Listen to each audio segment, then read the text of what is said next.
moderating this. So, dear founders, dear investors, welcome to our special Thanksgiving edition Startup Investor Pitch Launch.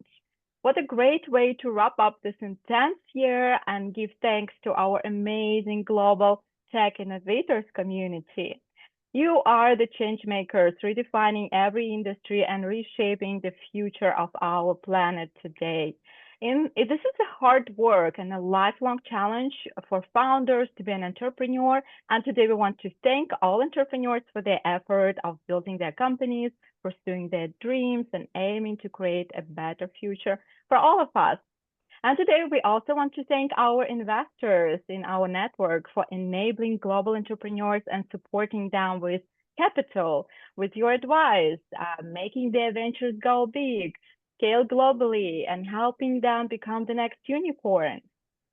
Startup Investor Pitch Launch is an online platform that connects founders from around the globe and Silicon Valley and global investors, providing both sides access to new investment opportunities, catalyzing innovation and building bridges between emerging innovative ecosystems in different corners of our planet. In this special holiday Thanksgiving edition, Startup Investor Pitch Launch, we will feature the hottest startups representing the industries of Fintech, health tech, SaaS, consumer tech, and others. And we will hear from disruptive and most talented startup founders and learn about their innovation. I'm Tanya Mitchell. I'm the producer and host of Startup Investor Pitch Launch. We help talented founders to get in front of top Silicon Valley investors and help investors discover high potential deal flow from emerging markets. Today, we have an exciting lineup of rockstar companies presenting their innovative products to our panel of judges. Today, you will hear from Revlend, Reinventing Efficient Residential Construction Management; NuMe, a premium AI companion for your hair health journey; TheVillage, AI-powered marketplace for childcare and children's healthcare experts; PayQuid, revolutionizing digital finance for emerging markets; MyLoyaltyWallet, reinventing customer loyalty programs; and STS42, Agentic and Copilot AI, helping you collaborate, align, decide, and plan. And we have a panel of our brilliant startup judges, outstanding angel investors and VCs, who will be asking you their tough questions and providing critical or supportive feedback. In our judging panel today, we have top-ranked investors from East Coast to the West Coast of United States, but also the Middle East and Europe. We don't have any scoring system in place. We do not select any winners or losers. It is not a contest, but it is an opportunity for outstanding founders and high-profile investors to connect to explore their investment synergies. And I will be sharing everyone's contacts at the end. Founders, if our judges will get impressed by your pitch today, they can invite you to a one-on-one meeting following this event. So let me introduce our judges. We had some investment magic happened before at this event, and I really hope it's going to happen again today. So among our judges and investors at the panel today, we have Fred Tony, Managing General Partner of 938 Ventures; Jeff Koenig, Chair of the Board of Directors at Desert Angels Angel Investment Group; Kay Grunwald, Angel Investor and Managing Partner at Riyadh Angel Syndicate; Alvi Rashid, Investment Director at Traction Fund, a venture capital syndicate of corporate executives; David Gluck, Partner at Global PayTech Ventures from Miami; Selvan Rajan, Venture Partner at Going VC, General Partner at Smart Money Ventures from Silicon Valley; John Rachopi, Angel Investor in early-stage companies from Silicon Valley; Suraj Rajwani, General Partner at Double Rock VC, an early-stage venture capital fund from San Francisco; Prasanth Mishra, Board Member at Global Sustainability Impact Fund, University of California Innovation Ventures, and Invent Fund from San Francisco Bay Area; Jean Payne, Inventor and Angel Investor in early-stage startups from LA; Dmitry Dubagayev, managing partner of Femida US legal firm helping founders lock their deals with investors and more from Washington, D.C. And Dan Gravel, last but not least, managing partner of CFO Particips that provides CFO services to VC-funded firms. Welcome all, and thank you for finding time to join us today. We appreciate you, and we're looking forward to hearing your insightful questions and feedback to our pitching startups today. If you are an investor in this room and I didn't introduce you, you can introduce yourself later when asking your questions. We also have a number of investors who are interested to attend, but they are not joining live and definitely will be watching the recording of this event.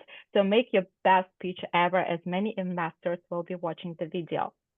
And I will also be sharing all the pitch decks from today's speeches with all investors after the event. Now, a few organization notes before we begin.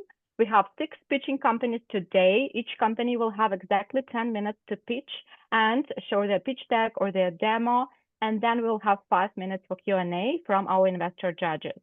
Founders, please make sure that your pitch is exactly 10 minutes, as I will hate to interrupt you. We have many investors, we will have many questions, so let's get it going promptly.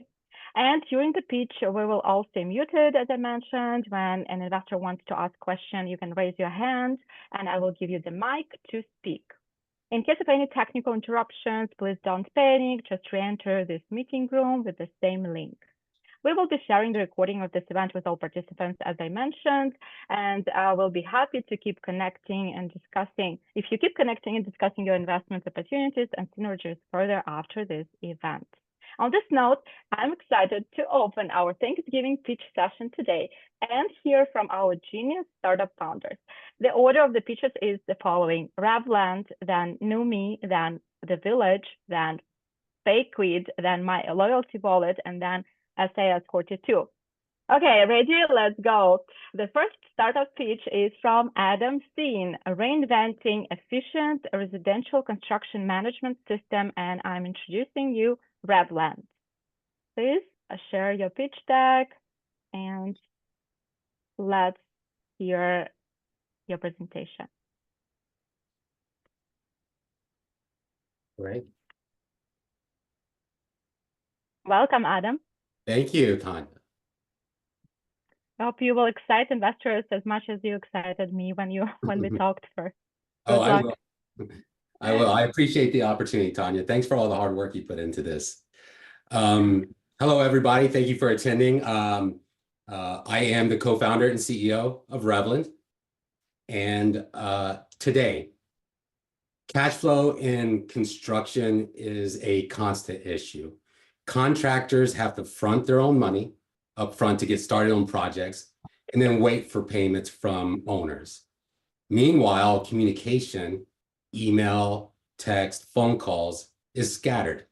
This results in miscommunication and project delays. The slow payments, the miscommunication resulting in project delays, leaves both parties frustrated. Ideally, projects would be simple and efficient. Payments for projects will be secured up front and automatically released upon owner approval. And this results in projects, the successful completion of projects, and on time. The heartbeat of our platform is our AI-powered solutions. As of right now, we're focusing on 3 different ones. AI-powered dispute prevention, predictive analytics to identify risks before they happen, minimizing delays and conflicts on projects which the industry suffers from. Smart milestone recommendations. These are tailored to each project. They allow the contractor to get set up with the project quickly. They reduce payment-based conflicts, and they provide the contractor with valuable time throughout the project. And then finally, fraud and anomaly detection. This is a security that sits on top of our platform, and it positions Revlend as a reliable platform in a high-risk industry.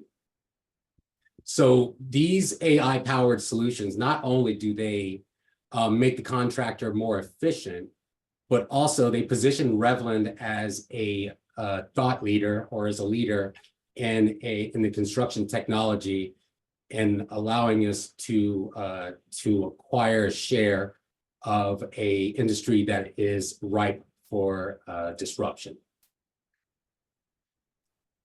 This is a massive opportunity. The US construction industry is 1.2 trillion. The residential section, you can see, is 41%, which is 404 billion. Now, what's relevant to us is about 10% of that, and those are projects and contractors that are where payment automation makes sense, and they're using project management tools. Now, we further disseminate that to our target size, which is contractors of teams between 10 and 50, and also projects that are mid-size, as well as high regions that are high growth. So we get to a serviceable market of 6 billion. Now, with our current resources, we're confident that we can capture a portion of that 60 million obtainable market. Again, I just want to emphasize the size of this market and the opportunity here that we're positioned to capture. So when we built our product, we focused on having both the contractor and the owner, the users, realize the value propositions of our product as soon as possible, which is automated payments, secured upfront, and centralized communication.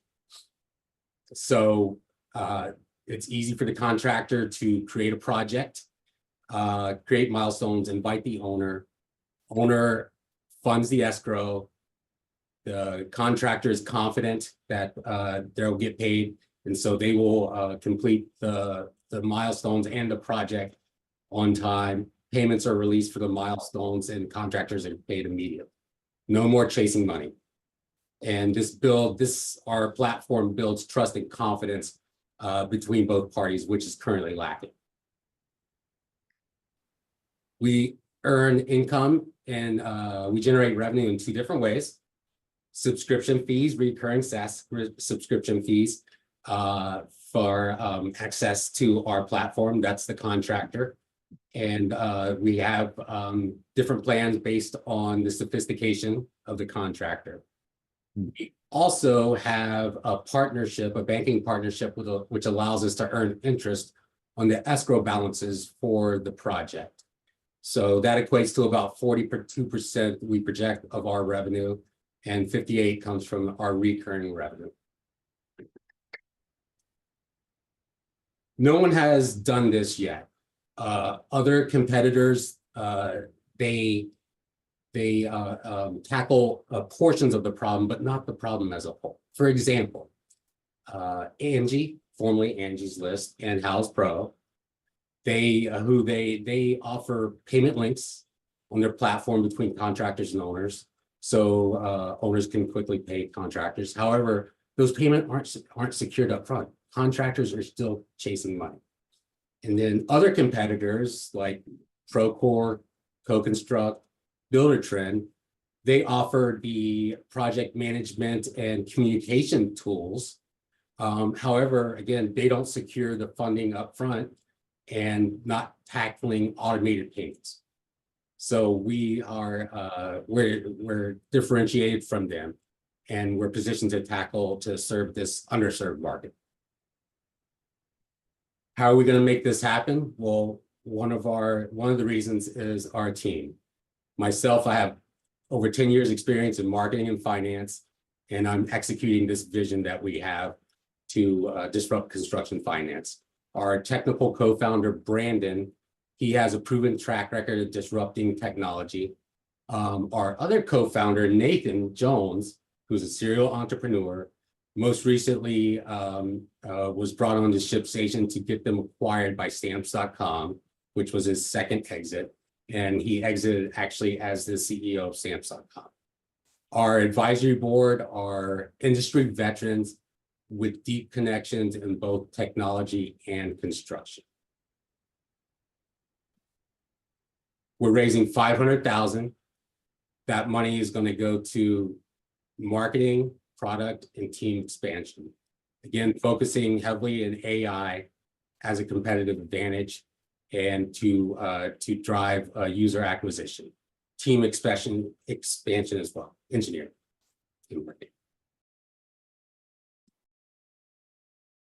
We're changing construction finance, and we're here to disrupt, and we're confident we can capture a huge portion of the market. Thank you. Amazing. Thank you, Adam. And let me see if we already have any questions from the investors for you. I just want to say a great job on simplifying cash flow for construction industry. I especially like the feature that you have about AI-powered dispute resolution. I think construction definitely needs more innovation these days. So now we're lucky to have you. Okay, absolutely. Who wants to ask the first question? I could ask a question. Okay, who was that? This is Gene. Okay. Gene Fine. That was Hi, Gene. okay. Gene Fine. Hi, hello. So, what is your question? First of all, I think it's a really good idea. Very good concept. When in terms of the addressable market being 60 million, it's a two-part question. Mm-hmm. In terms of the addressable market being 60 million, is that it was 6 billion and then 60 million. What does the 60 million represent? So the 60 million represents the portion that we are confident that in the near future that we can go after the addressable. So we took a percentage of that total, that 60, the 6 billion, and we feel with our current resources in place that 6 million is a realistic number that we can go after currently. 60 million? That's right. Yeah. And by go after, are you saying that 60 million is the total addressable market or just the entry point for your market? No, the addressable market is the 6 billion. The 60 million is what we can go after. Okay. And when you talk about the subscription model, what is the potential subscriber base? How many contractors out there are potentially candidates for this? Roughly, so it's going to be contractors of teams of 10 to 50. And so we estimate that in our cash flow anyways, or our projections, that we can, over the next 3 years, acquire about 800. Okay. When you say contractors are teams from 10 to 50, are you saying that you're going to sell multiple licenses to the same contractor? Absolutely. Okay. And have you tested that in the market? Are there any other examples of companies that are getting multiple people from a contractor's business to sign up for an online platform? So in Procore is doing that. And the larger, more established commercial focused companies now in the residential space, they're emerging as of now. They're doing it, but it's not. It's definitely like a value add to bring on the subs along with you for that. Okay. Okay, I'm sorry to interrupt this conversation, but because we have many investors, there are many questions, they already want to ask other questions. So I recommend founders keep your answers brief and let's limit like 2 questions per investor. Great. Next, thanks, Adam. Thank you Thank you, Gene. Thank you so much, Gene. Gene is an angel investor from Silicon Valley. He has many inventions of his own. So you are welcome to chat after this. Okay, now we have a question from Jeff Koenig from Desert Angel. Welcome. Hey, Adam, thanks. Thanks for presenting. I haven't heard a reason to invest. What's my reason for investing? A return on your investment. Well, what is that return? You didn't talk about that. So we expect to be valued at 6 million within a year to 18 months when we go for our Series A. And So that's when you're pursuing an exit? No, that's not when we're pursuing an exit. That's taking us to the next stage. Okay, so when do I get my money back, and what are you projecting to new investors in this round? So again, within the next, and tell me if I'm answering your question incorrectly, but within the next 12 to 18 months is when we're going to do another round of funding. And so if you could either be the investors that join us now will be rewarded with favorable terms right now because they're they're in early as you do. And then you have the opportunity to reinvest at that Series A, if I am speaking correctly, and continue this ride. But the exit is to within 5 years to be acquired. Thank you. Mm-hmm. I love those tough questions from investors. Oh my God. Uzi, you will go after Max. Now it's Max Shapiro, who I didn't introduce at the beginning, also angel investor from Silicon Valley and also running People Connect staffing. Max, your question is next, and after you it will be Rashid. Yeah. Thank you. One question and one comment. The question, first of all, a very good pitch. Thank you. Raising $500,000, I have no idea what the deal is for investors. Tell me, is it a convertible note? Is it a safe? What's the cap on that? So the cap is 6 mil. It's a safe. We would be open to a convertible note. Thank you. One suggestion to Jeff's question is, we're interested in how we're going to make money. You're pitching, we're catching. So to be able to say, we think that in 5 years, there's a possibility of being acquired by, you could name some companies you think might acquire you for an 10x return or whatever that might be. Just a suggestion for the future. Okay, fair enough. Thank you. I appreciate that feedback. Thank you. Amazing. Thank you so much, Max. I'll be Rashid from Traction Fund. Please ask your question. Hi, everyone. My name is Ulvi, calling from San Francisco. Nice to meet you all. Running club of executives in regulated industries. We are pretty much investing in companies where we are also clients, right? In legal, banking, insurance.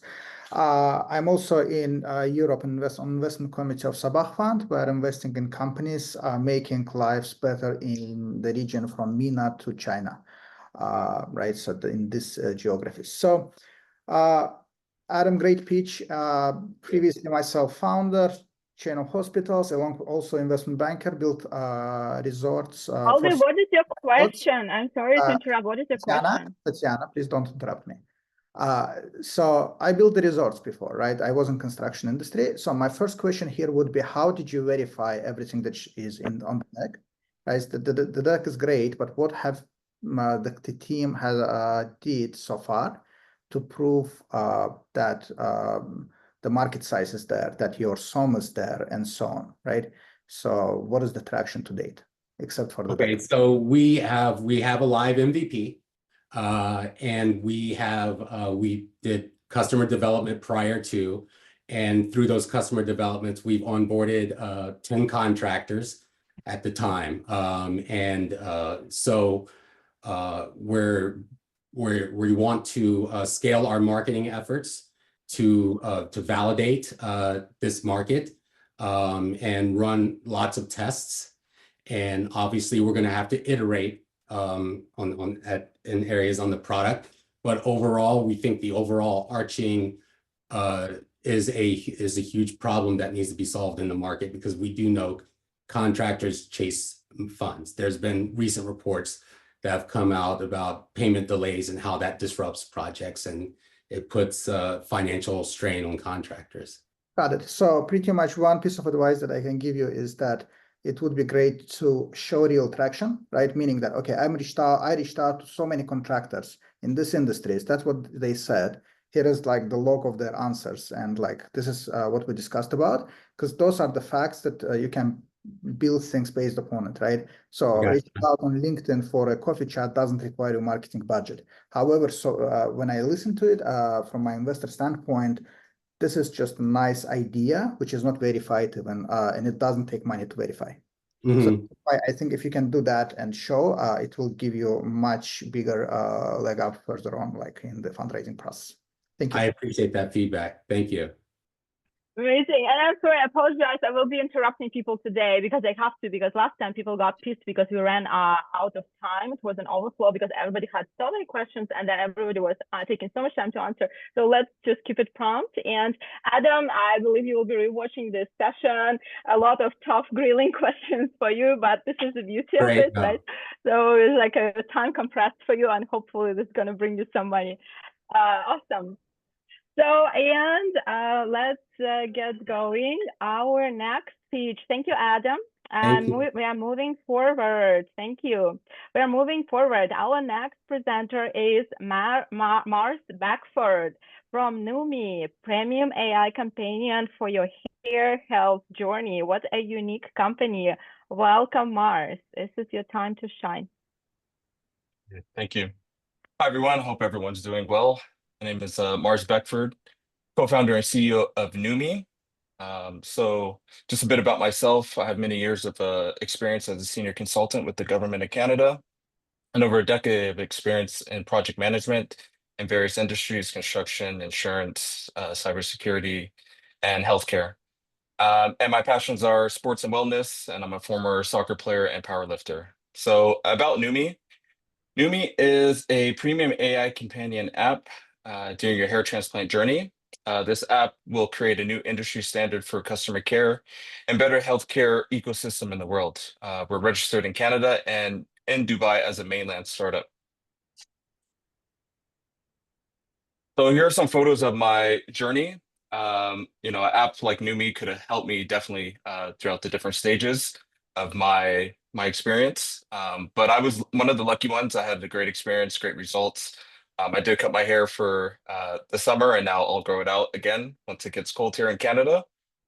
But as you can see, it was quite the experience, and I'm truly passionate about this app because I want to help millions of individuals who are going through the same thing and are uncertain about their own journey that they're going to embark on or actually going through right now. Many people have many questions and don't understand all of the insights and difficulties that it takes to go throughout this whole journey. So the current situation and the industry. So for clients like myself, everyone's kind of looking on the net to understand, okay, where am I at? They compare themselves to other people. There's a lot of uncertainty. They also receive a lot of bad advice online because, they're going on these forums like Reddit and, a lot of individuals are just giving them terrible advice and it could hinder their transformation or experience as they go through it. And for doctors and clinics, they're dealing with a lot of, numerous daily consultations. So this takes up time, very repetitive tasks and same inquiries. So, they're answering the same questions. And, a lot of the aftercare patients that they have to deal with is the same thing over and over. So they're bogged down with all these tasks. So this also leads to low engagement to, the customers they just treated and will treat in the future. So the future of NuMe, we will definitely help individuals throughout their process by giving them a BizBook service. So essentially providing futuristic photos of their journey. So from month 1 all the way, you can say to month 12, we'll give a detailed view of what they should expect as they're going throughout their journey. So that we also give them an AI photo analysis of their hair, and they'd be able to understand what their current hair loss situation is. This also helps them be more engaged with the clinic themselves as they go through the post-op journey. So they'll be able to upload the photo, get feedback, and recommendations on how to move forward. For doctors and clinics, we streamline the consultation process, so saving them time and money, auto answering, same procedure inquiries, and giving detailed analysis. So essentially a medical report for doctors to make quick decisions and say this person is a hair transplant ready candidate or not. And we also help with the follow-ups and booking of appointments. So like I said, this helps with the engagement of their patients. And this is just a view of our MVP app at the moment. So we have a portal. There's also an AI chatbot where people can interact with and get their answers right away. Client dashboard, pre and post-op guidance. We also help with the client journey. So the AI hair analysis, the transport guide that definitely helps you look through the different types of transplants that are available. And we're also working on a haircut simulation so you can try on different things, helps people kind of imagine what their future could be. And we also provide a medical report, as mentioned. It gives this AI consultation to basically say if you're ready to have a transplant or not. It also gives the hair plant the readiness to allow the doctors to ensure that they're not wasting their time and the client's time to quickly assess them. And we give, I feel like this is one of the most important things that separates us from people in the market is the roadmap. So AI prediction results, a month-to-month insights, and the hair diagnostics. Our competitive advantage, there are some players on the market that use AI to, they have some facial recognition, they're able to count graphs, and they also, focus on hair transplants. But for us, we go a bit deeper. Like I mentioned, the AI predictions, the AI chatbot, and also we are going to be looking into diversifying in different cosmetic fields. So whether that's dentistry, different plastic surgery, this technology will be able to give certain predictions based on the surgery that you're into. And these are our business models at the moment. So for right now, we have, for our phase one is a B2B model. So essentially giving a 5% transaction fee on each patient that goes through the service. And also there's an option to do white labeling if a clinic wants to just put their brand on top of our app. We also charge that. And our next phase would be a B2C model. So for clients, we feel like once we have a large enough network of clinics and a big trust in the industry, we'll be able to open this up to anyone that's looking to do a hair transplant and, search locally, search for a doctor they really want to, and book it through that way. We'd be doing a tier subscription model. So essentially freemium, premium, and then pro. So depending on what you select, you have certain features with your subscription. Now, the market opportunity is pretty massive. Currently, the market is valued at $9.5 billion. Even in the US, it's around $1.5 billion. And this will grow to over $140 billion by the year of 2032. So by looking at these predictions and analysis that the experts are giving, we suspect to get into at least 1,500 clinics and have over 500,000 clients by the year 5, which would bring in over $188 million. And that's just, with hair transplant clinics and also, like I said, diversifying into different clinics as well. So that's why we feel like we'd be able to expand quickly. And so far already, we have a traction of 5 clinics that are ready to use our app in early 2025. And we've been approached by different government entities to be a part of their AI initiatives, whether that's the 2030 initiative or just the AI initiative within their own government. Here's just a view of our financial projections. So as I mentioned, by year 5, 2029, we hope to be in 1,500 clinics, 525,000 clients, and as I mentioned, bringing in $188 million by year 5. And the reason why I'm really excited about this, it's our team. We have a finance and innovation expert from Deloitte, MBA, CPA, CA, help definitely crunch the numbers and also forecast the predictions. We also have a CTO who is known for creating AI apps, machine learning, has a wide team as well throughout the globe. And one of our most important medical partnerships is our hair transplant surgeon, Dr. Bharati, who we actually collaborated to create this app. He's actually on top of the hair transplant restoration board. So he's connected to over 400 hair transplant doctors and ready to promote this app throughout his network and obviously within different clinics as well. As I mentioned, we want to diversify as well. So we have people on board such as well-known cardiologists in the UAE and globally, and also a cosmetologist and dermatologist out of Abu Dhabi. So we're very excited to have our medical team on board. We also just connected with a doctor in Dubai who's ready to obviously promote this throughout the dentistry clinics and hair transplant clinics as well. For our ask today is $500,000. That's basically to expand the team, enhance the app, launch our different partnerships, and grow it in different medical markets, whether that's through advertising, social media, and influencers. We're open to convertible notes or safes, and obviously we can get into further details once that talks progress. So this is me. This is how you can contact me through LinkedIn or through my phone number. And thank you once again for having me today. Look forward to hearing from you. Amazing, amazing, Mars. What a unique company you've built. It's incredible how AI can now help us become better looking humans. And I was just thinking, especially now with this Zoom era, we all became so conscious about our physical avatars, hoping if we look better on Zoom, maybe it will help us close more deals, right? Okay, so I see hands, and I will be naming investors in the order when they raise their hand, so nobody get mad at me, okay, please. So first to raise hand was Dan Gravel from CFO Participt. Please, Dan, unmute yourself.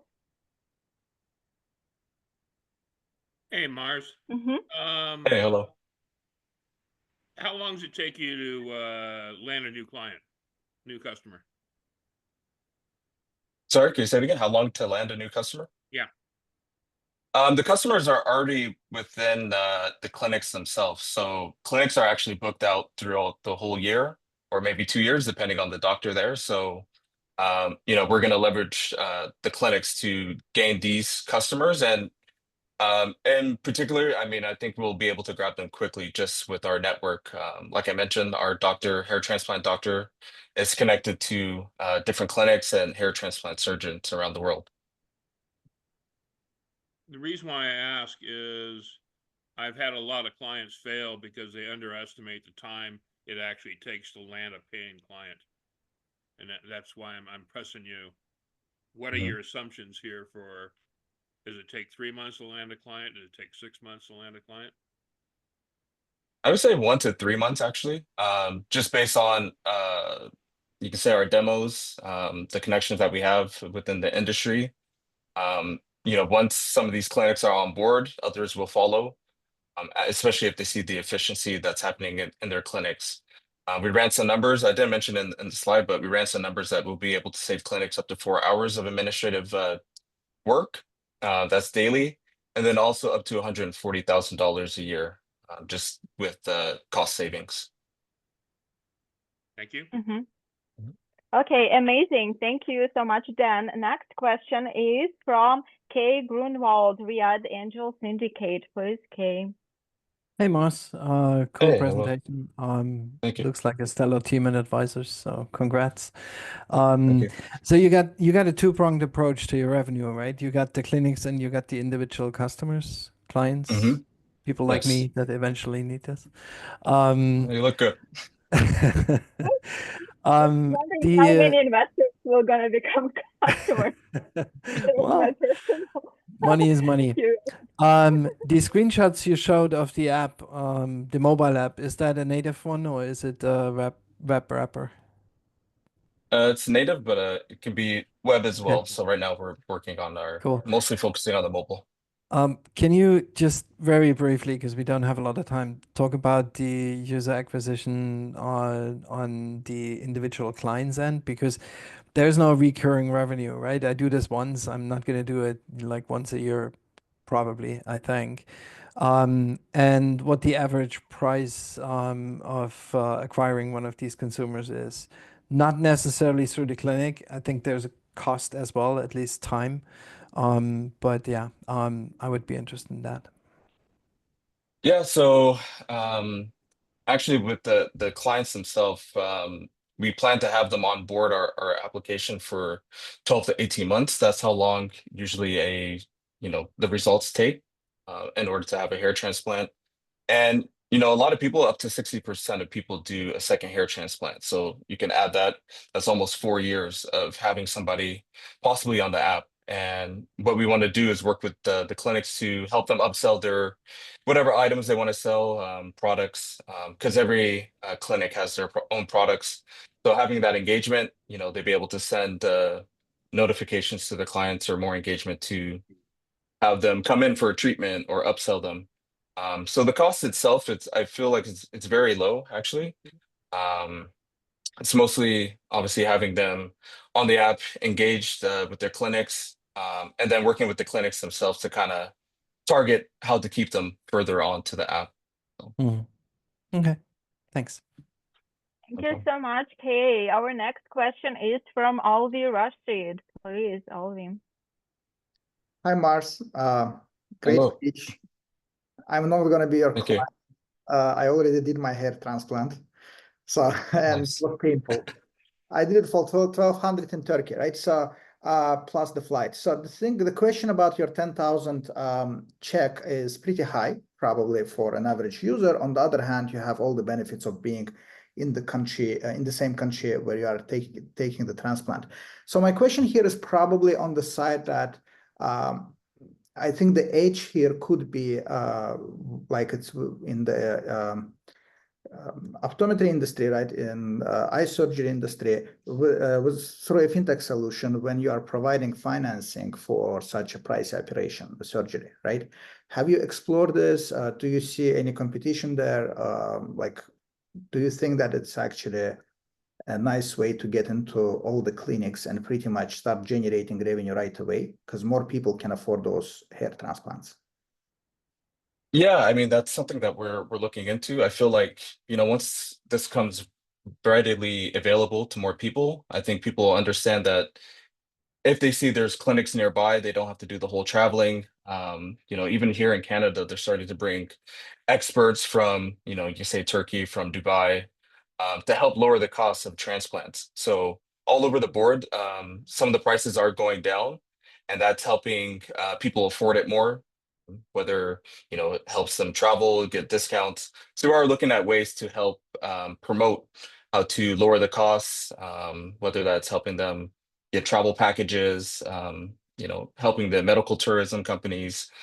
So there's a lot of things that we're looking into to help boost the economy, boost the clinics themselves, and obviously benefit the clients in the end.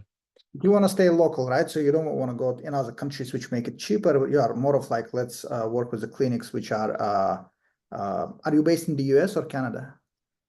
We're based in Canada, but I think I mentioned in the beginning, we actually are based in Dubai as well. There's a large market in the Middle East or MENA region. So yeah, we want to capture, the top clinics first that are, either nearby or in MENA region. And also we're talking to doctors in India and Turkey, big hotspots for transplants. And then obviously we would love to go global eventually. So that's the plan. So it's really targeting the best markets right now. Thank you so much. It was very helpful. Thank you. Okay, amazing. Great tips. So we have actually 3 questions for you, Mars, and I encourage investors and our founder to keep it prompt. But in the future, I will limit 5 questions per pitching startup. Okay, next question from Jeff Koenig, please, Desert Angels. Hey, Mars, thanks for presenting. This is going to, I don't know if you've heard this analogy, a solution idea can either be blood necessary for life, morphine solving intense pain, or chapstick. So for later diligence, do you have any market research or study data for us to examine that quantifies how many additional procedures clinics are going to sell with or without NuMe, and whether there are providers that will go out of business without these add-on sales? Yeah, we have some data that kind of shows some of the added, you can say, procedures that people will go through. Even myself, I did probably like 2 other procedures after my transplant, and on average, it's about 1 to 2. So yeah, it's kind of almost like if you think of hair loss and hair restoration in general, it's almost like a forever type of solution. People who are into this, who want to do these type of procedures, are going to want to keep what they, invested in. You don't really get into it to lose it again. So whether that's doing more procedures, buying products, or just being engaged and knowing what's coming onto the market, the new trends. This is something that we obviously want to promote through our app and just keep our users on our database or on our platform, and the clinics as well. So as we grow and understand what's new on the market, we want to inform our users what's there and what they can use at their clinics or buy through the app to make sure they keep what they have. Thank you. No problem. Amazing. I knew there will be a lot of questions. I knew this company was going to hype our investors today. I have one quick question if you have time. Oh, just a second. Yeah. We have an order here. We have a line. In fact, guys, there is a chat, and I saw already Jeff was typing his feedback for a company in this chat. This is really helpful. I'm going to share the chat with everybody, so you can type. If we don't have time to take everybody's questions today, you can type your feedback, and I will definitely share it with the founders. Jen, right now I need to give a question to Prasoon Mishra, I believe, Prasoon, because I know you have background in healthcare. So maybe you have some valuable feedback or a question. Yeah, I think, thank you, Tanya. Mars, I think I had a question. I might have missed this. So are you already a revenue stage company? No, we're pre-seed. We're pre-seed right now. You're pre-seed actually. So yeah. But then are the physicians already using the product, or you are, so the question is are the physicians already using the product, and are you generating revenue from that actually?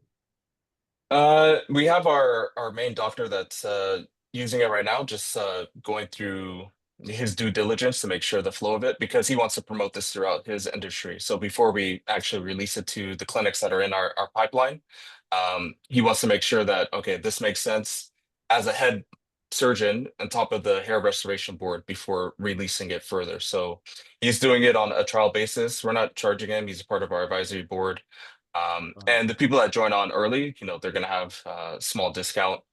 But once we open it up to more clinics, yes, we're going to charge our 5% fee, and we'll be flexible with clinics as well early on to kind of help make sure they implement our app and just get more into the market. So.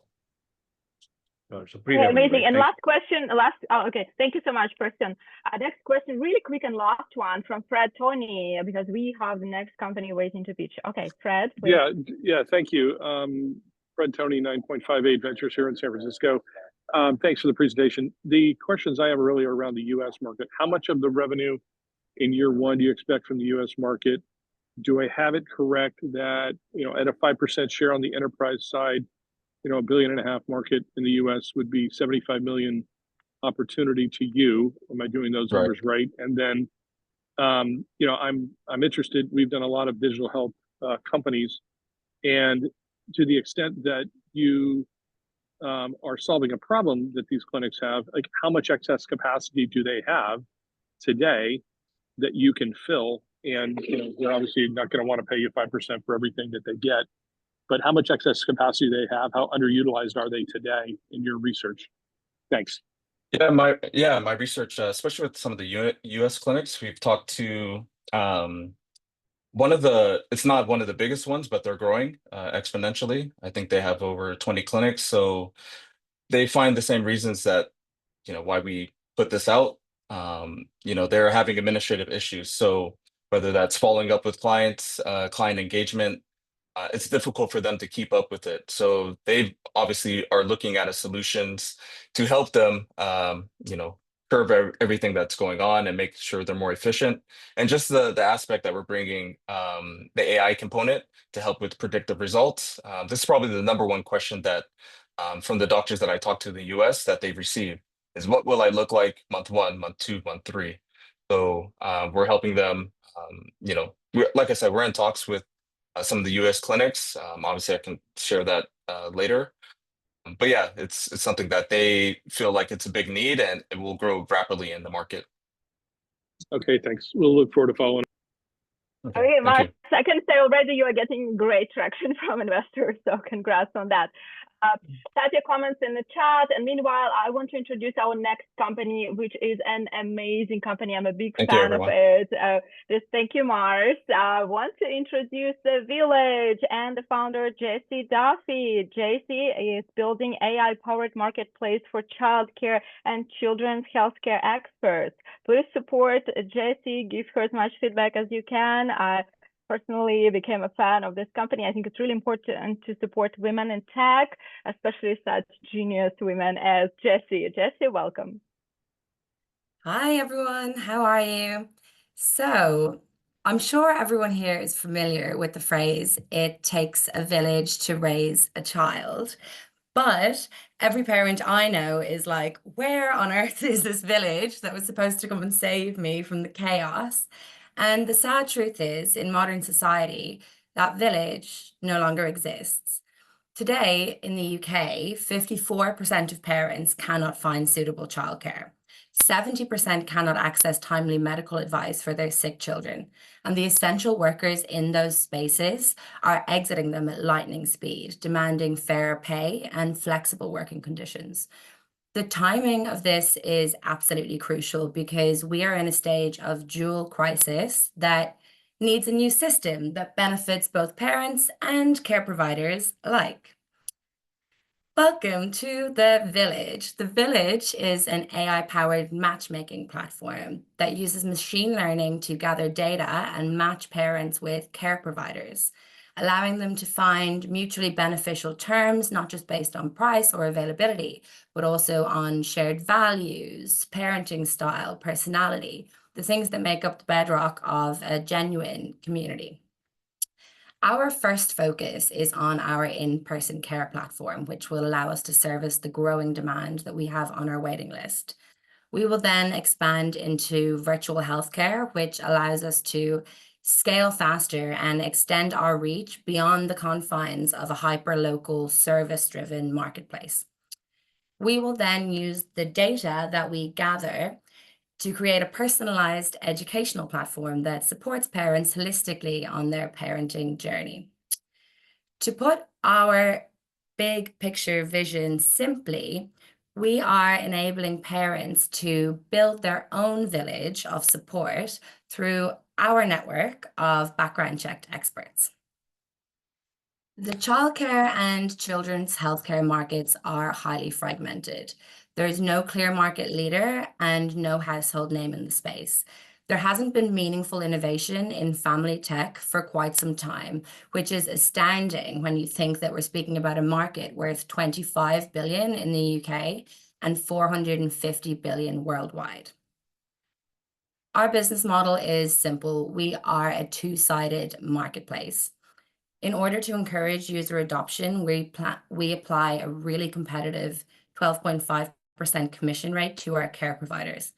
Some of our competitors apply a 33% commission rate, so we have loads of room to increase our take rate as we begin to leverage network effects. We also apply a $4 booking fee to parents, and we have a premium subscription option, which removes the booking fee and encourages repeat users. So I'd like to talk a little bit about the numbers, because though helping our parents and our children is feel good, I know it's important to everybody on this call that it's also lucrative. We're here as investors, not as philanthropists, right?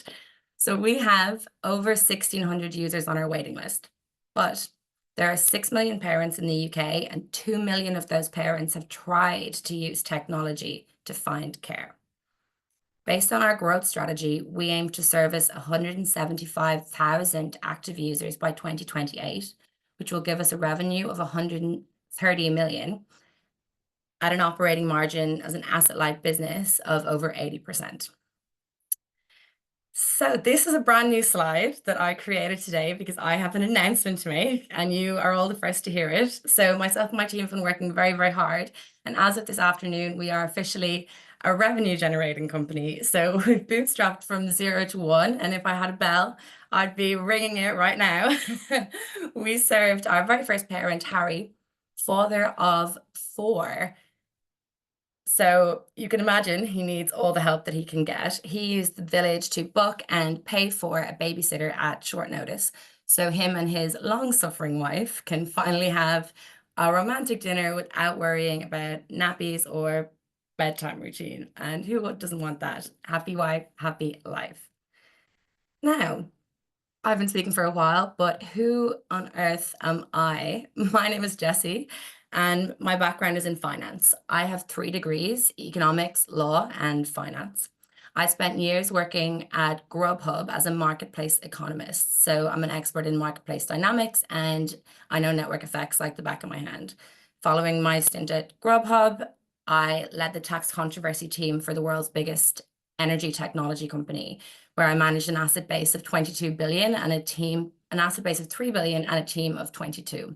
So I can handle big teams and big numbers. But on a more personal note, I started TheVillage after my mum passed away, and I realized that I wouldn't have her support to raise my children. So I'm building TheVillage because it's something that I need to use, and I know other parents need it too. I'm joined by my co-founder and CPTO, Rico, who is absolutely amazing. Was the founder and CEO of Fortnite Studios, which was the #1 rated app development studio in the UK. While he was there, he was responsible for product delivery on household names like Bumble, CarWow, Mindful Chef. So he's a consumer app titan, and to say he's been there and done that would be an understatement. We've recently made a key hire, Hilda, as our head of customer success. She knows parents. She's ex-Coco Rio, which is a UK-based nanny agency. While she was there, she tripled the user acquisition within 2 months of joining and doubled their net promoter score, or their user satisfaction score, to 91%. So she knows parents, and she brings with her a wealth of knowledge that's supercharging our launch. We are raising 650K. We have 130K already committed from business angels like your lovely selves. This raise gives us 18 months of runway, would allow us to onboard and service 2,000 parents and hit monthly revenue targets of 60K sterling, 70 USD in March 2026. Would also allow us to make 3 key hires in tech and customer success, who we've already identified, interviewed, and are ready to come on board. If you would like to scan the QR code, you can have a look at our visual prototype. We are raising via SAFE with a valuation cap of 4 million. We believe we can exit in 3 to 4 years with an acquisition from a company like Care.com at a price of 50 million, which would give an angel investor a return of approximately 12.5 to 13x. So I am more than happy to field any questions, and thank you so much for listening.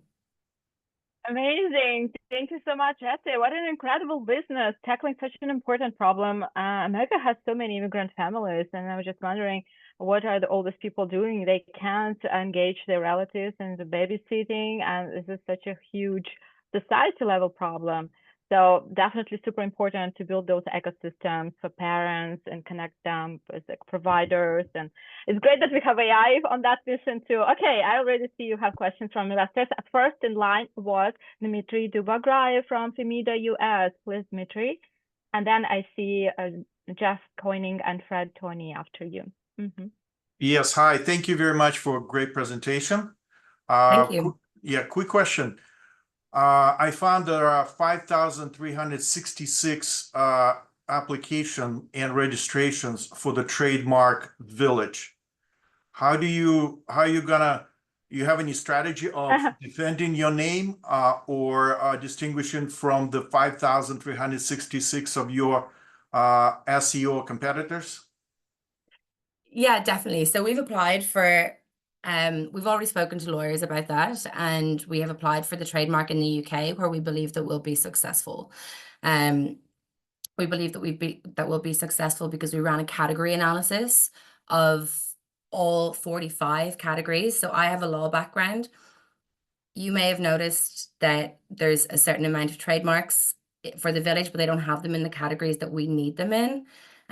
So we should be good to go in the UK. We're doing that same analysis for the US right now, and hopefully we'll have the same success as we've had in the UK.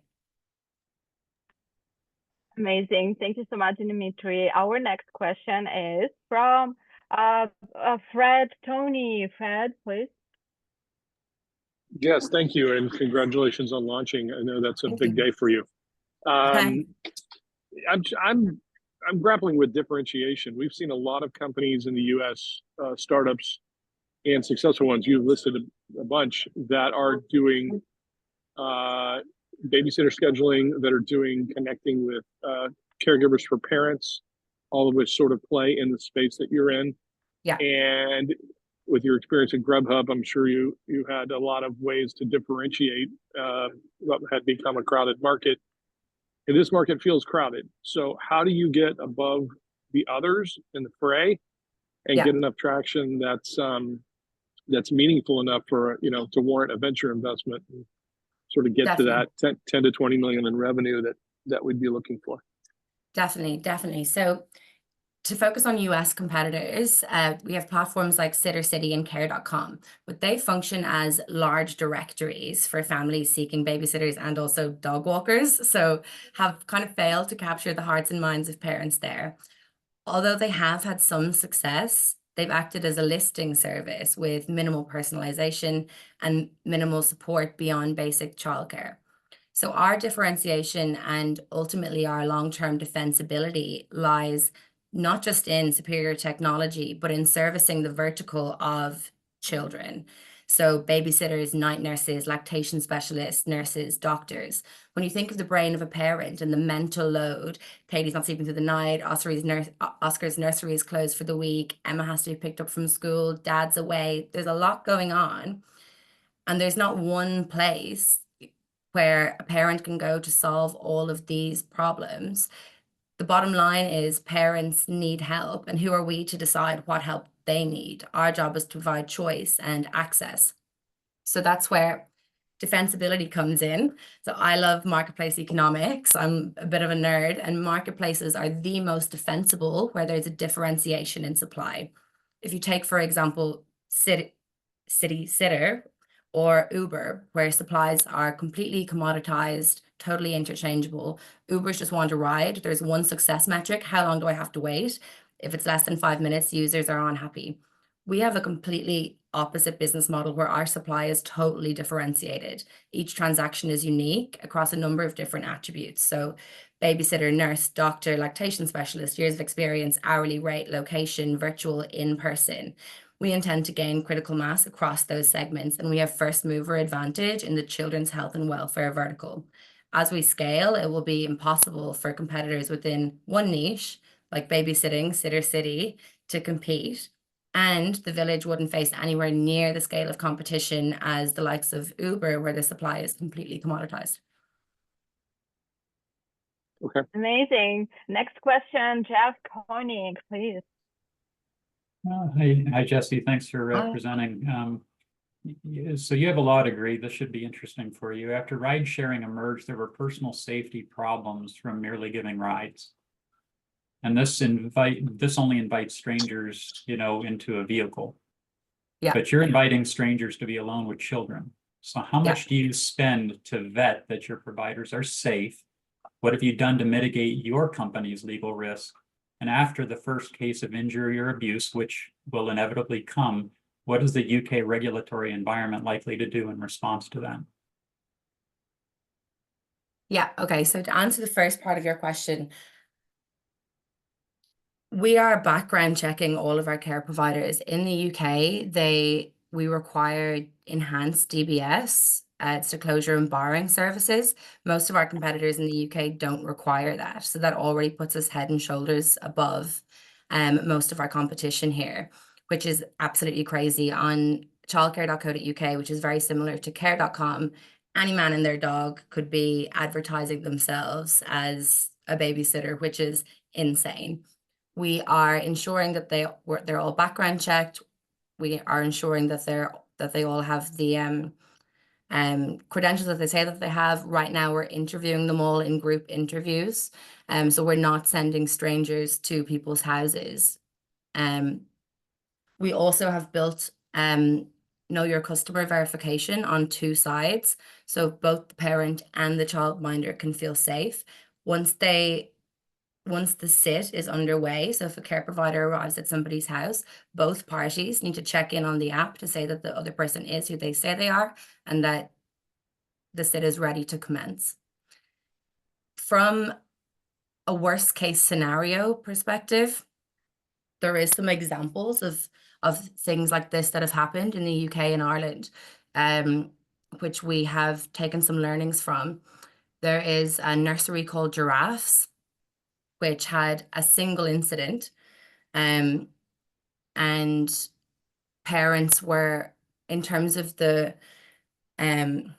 view of the customers in the market, they were willing to accept that that person was a lone actor.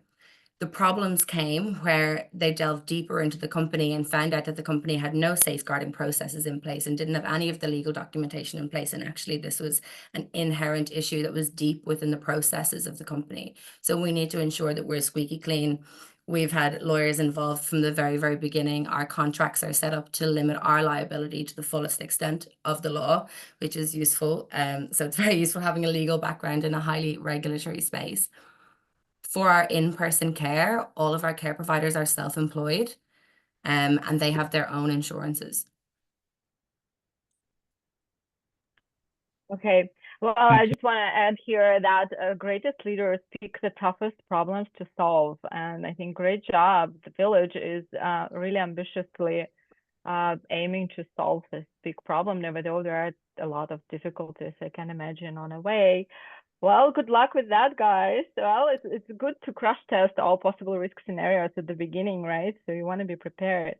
Let's all learn from Uber. Okay, so who did I miss? We had another question for you, and that was from John. John Raccioppi, please. Hi, John. Nope. Yeah, hi. By the way, Jeff kind of stole my thunder. He asked my question because I was concerned about the issue of the vetting process. I'm kind of in the middle of all this right now. I've got two daughters who both just had babies like within the last year. Congratulations. Thank you. And I can tell you that the issue of finding childcare for either of them is a huge problem, right? Yeah. But it really boils down to, to me, the key word is trust, right? Yeah. I mean, it's, you've got to have a entity that has, undeniable, sort of rock solid trust Yeah. in order to be successful, because, this is not dog walking, right? I mean, not that dog walkers aren't important, right? We all love our pets, but it's not the same as watching a kid, right? So, Definitely. you got to make sure that whole process is rock solid. So, Jeff, I think you answered the question adequately. I would pay a lot of attention to the process. Oh, I had one follow on to it, actually.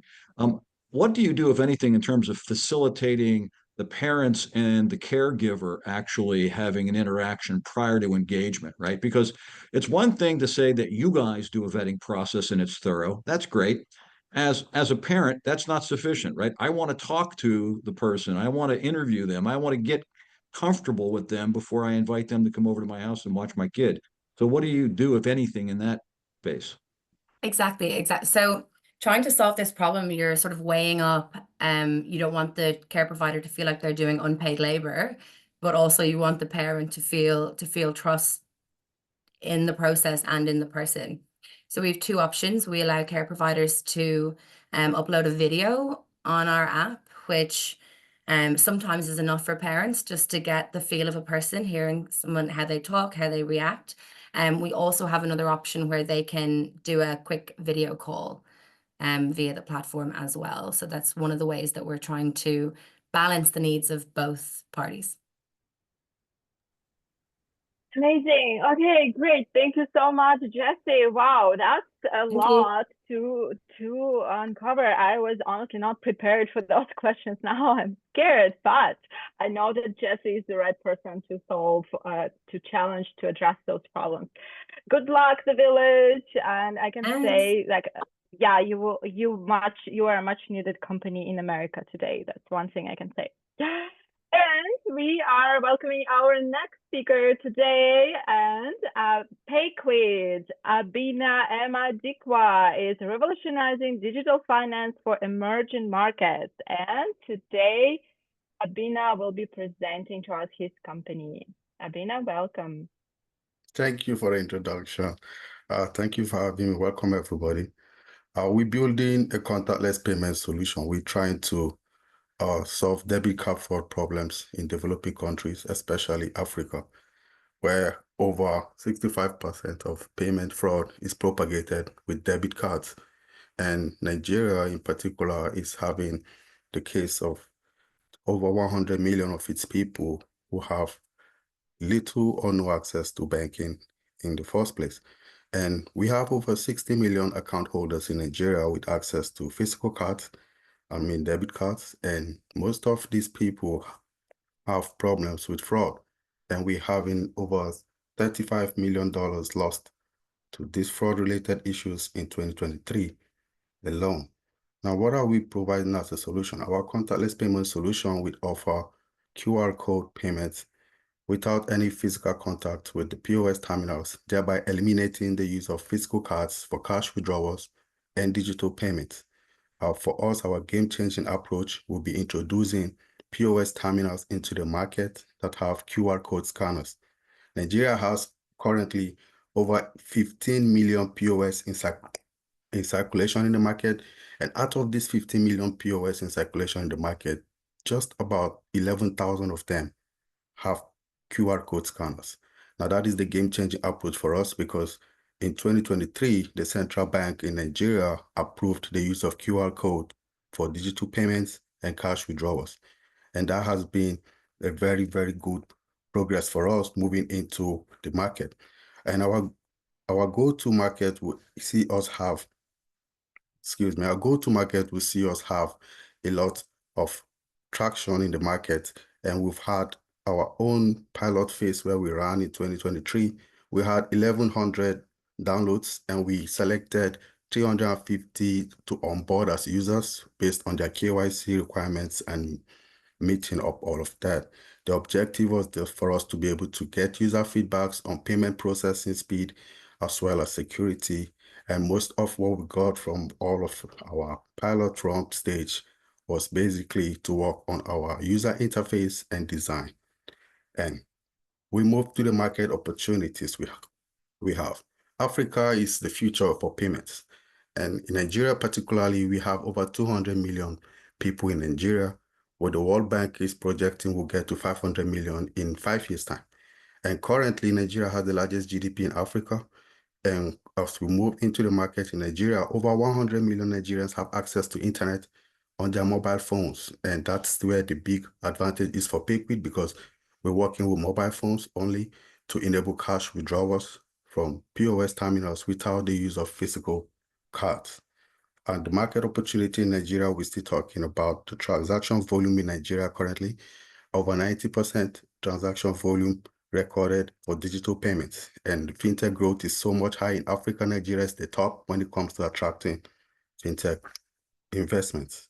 And we have in our competition as well, we have several players in the industry currently who provide similar services, but none is providing what PayQuid is offering when it comes to our QR code payment solution for cash withdrawals and digital payments. We have several unicorns here like OPay and Kuda who provide similar solutions, but are also issuing physical cards currently. And that's what stands PayQuid out. And also on top of that, PayQuid is offering a crypto solution for us that also enables us to reach the largest crypto market in Africa currently, which is Nigeria.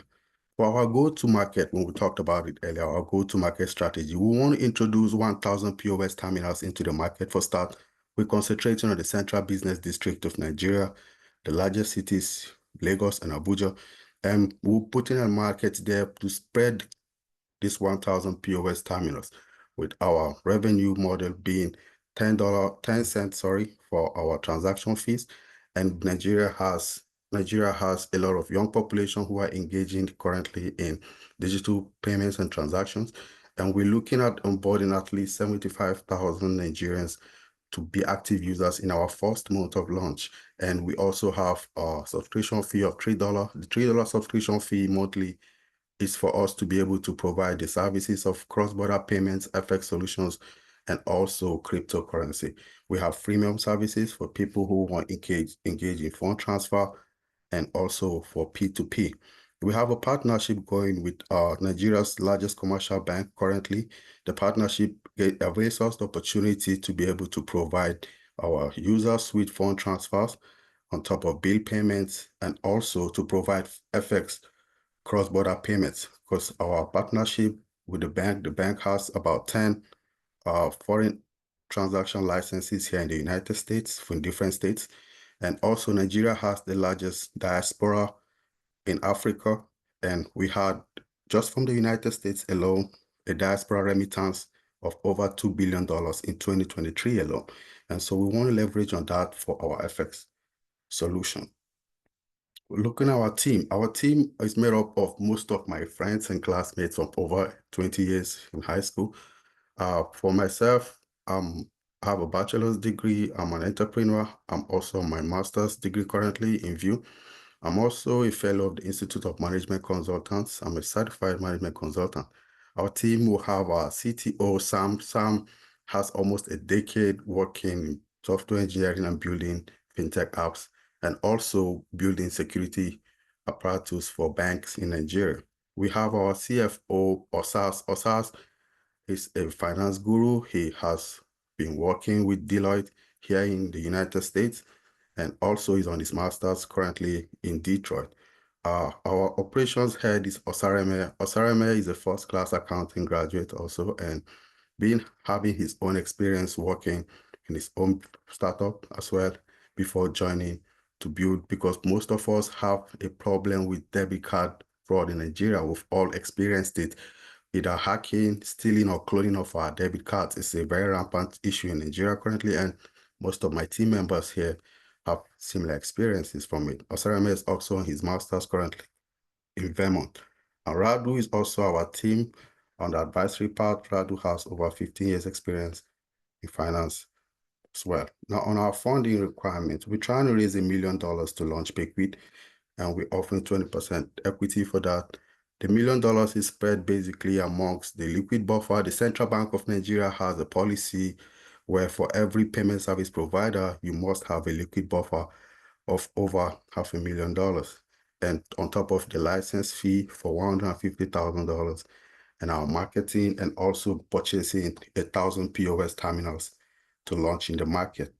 And this is exactly how the investment will be looking like and our return on investment. Thank you. I'll be ready to take questions.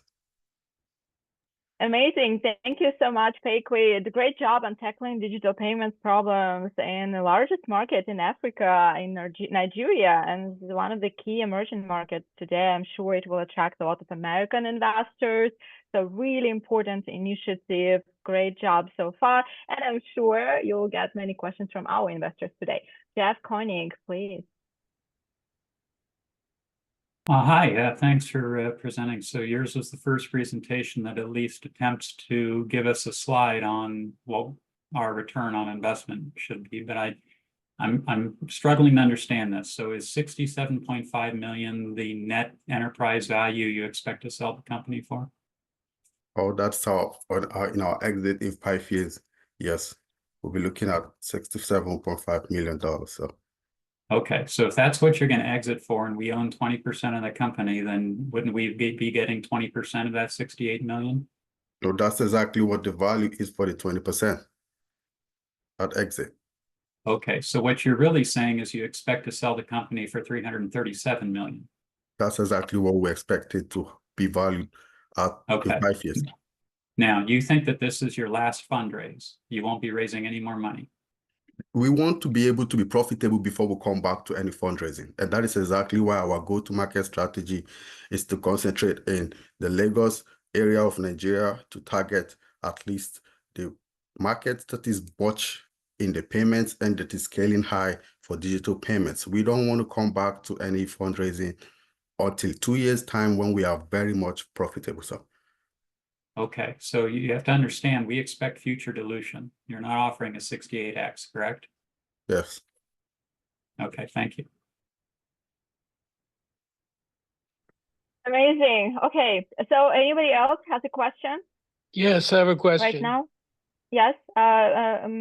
So who was that? This is Gene. Please speak. Oh, Gene, please. Yes. First of all, I think your team's very impressive, and the fact that you've known each other that long and you're that close, I think is a huge advantage. I really enjoyed your presentation, and my question is, Thank you. there are the micro lending business in Africa is booming. Are you positioned to take advantage of that? Thank you for that question. We actually wanted to have that as our MVP when we come providing loan services as well, and also lending funding. But we decided to hold on to that until we get profitable before we look into that. But it's very much part of our value proposition, but we want to be interested in the MVP product that will be able to get us to profitability for now. Thank you very much. Thank you, sir. Amazing, Jean. Thank you so much for your question. And more questions, please type them in and your comments and your feedback in our chat. Obinna, don't get discouraged that you got 2 questions right now, because as I promised everyone, I will be sharing this video with our whole network of investors, over 15,000 subscribers on a mailing list, which technically guarantees everyone funding.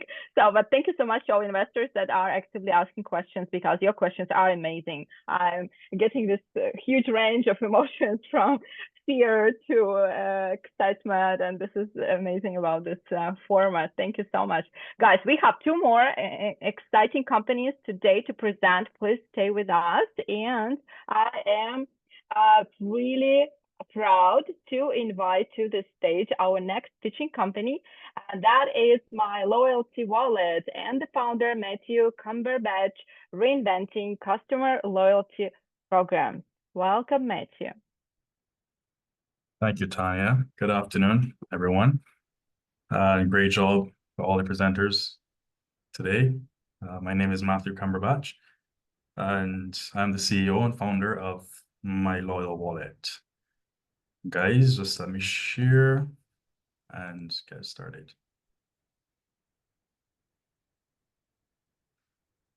All good? Can you guys see? Yes, yeah, absolutely. Everything is great. Mm-hmm. I just want to add that we are learning from each other so much, and it's such a huge value for founders to also learn from each other and each other's questions and presentations. So I'm really satisfied with today's event. Welcome, Matthew. Absolutely. All right. So let's begin with the 23-year-old Matthew. For a better understanding, after studying in Canada, I returned to Barbados in 2016 to launch Easy Save Rewards. That was the first coalition loyalty program offering customers cash back on everyday purchases. What drove me was a lack of give back from the local businesses there, and the consumers facing high levels of expenses on day-to-day essentials, really.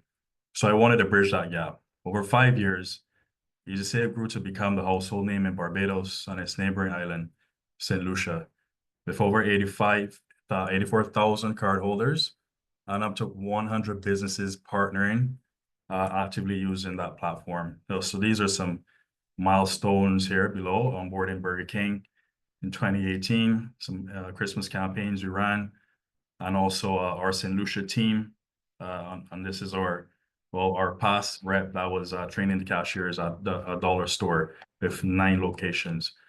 So fast forward today, guys. The MLW represents a complete reinvention of Easy Save Rewards. It's integrating today's most sought out after features, including AI and digital currency technologies, to create a powerful loyalty solution that benefits both businesses and consumers. Okay, so I'm not sure if you guys would agree that most loyalty programs are dated now, and they're still using a lot of old methods to retain their loyal customers. Here's a few points that I've captured for you guys. Loyalty programs right now still aren't using any AI functions or assisting or signing any loyalty specialists to help businesses grow. They're also restricting their partners from capturing any customer data, and some also limit their abilities to use the data to retarget, etc. There's no single app in the market right now that allows consumers to earn, store cash back, free cash as well, which I will explain later, see exclusive deals directly on the app and rate their businesses all in one. So, and also lastly, earning cashback requires managing numerous cards and multiple apps, just makes it cumbersome. So going forward into the solution for this, but basically our mission is to launch a platform where businesses can gain and retain customers through, firstly, our team of trained loyalty specialists managing earned partners, each partner's loyalty program. Secondly, offering cashback and providing exclusive deals to our app users. Thirdly, joining a group of growing network of many businesses and app users on the MyLoyalWallet platform. And fourthly, they're going to be retargeting, capturing customer demographics, learning about spend trends, and also getting free reports on from their dashboard. So on this next slide, we're gonna basically go through the 2025 and 2026 business model for the revenue and what it looks like. So just a standalone, MyLoyalWallet is a ready-to-use loyalty program tailored for businesses. We are gonna use a one-time setup fee to get the company on board. We're gonna also introduce a monthly subscription, very minimal fee, and a very minimal transaction fee, as low as 1%. We're going to give the app users a free year for annual membership, and we're going to charge them going forward as an annual renewal fee of, I'm thinking about $50, because right now that's where the market is right now. In 2026, we're going to roll out the white label solutions for larger enterprises that are seeking more of a customizable standalone platform. We currently have that system built, but to just throw everything out there will be very overwhelming. But these are for businesses that want to customize their own platform. So we start with a customization fee, of course, and a monthly management fee.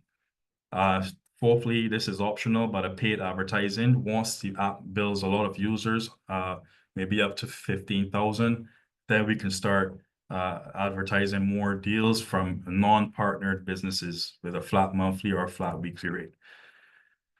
How it works, basically on this slide, I will just show a short demonstration of a customer earning cash back from a store, and all of this is going to be in one transaction. So before I start the video, the customer scans the QR code sticker. We are working with a sticker at the point of sale because previously I used hardware and I learned that that was a nightmare. At the point of sale using the app, and the cashier will award the customer their cash back.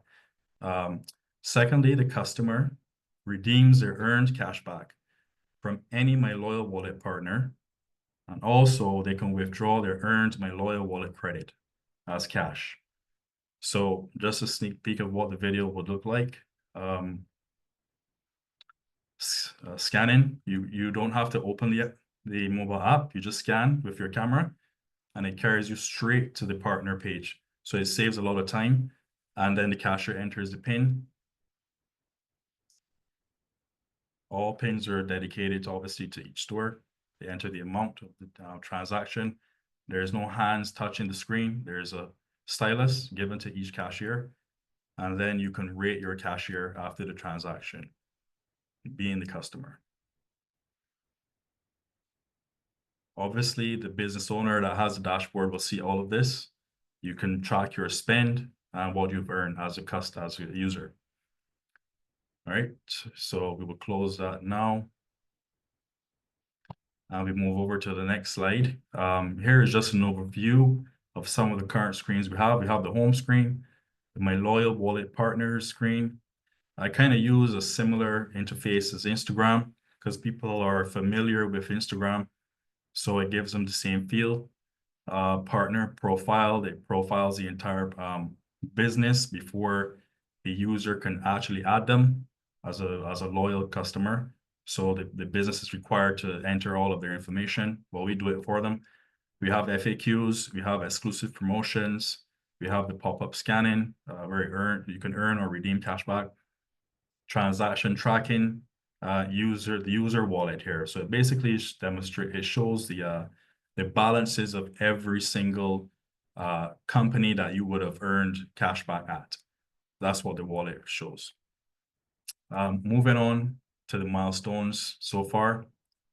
Just an interesting fact, 6 months ago, we successfully piloted the MLW in Canada.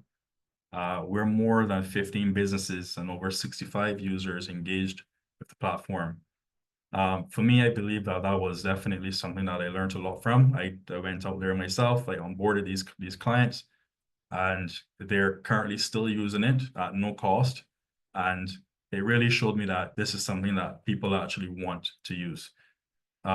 So right now we're currently in Q4, 2024. We are about to launch and roll out the go-to-market strategy. And in 2025, Q1, we will be launching the influencer and marketing campaigns, onboarding high traffic partners, and build app users up to 15,000. That's the goal.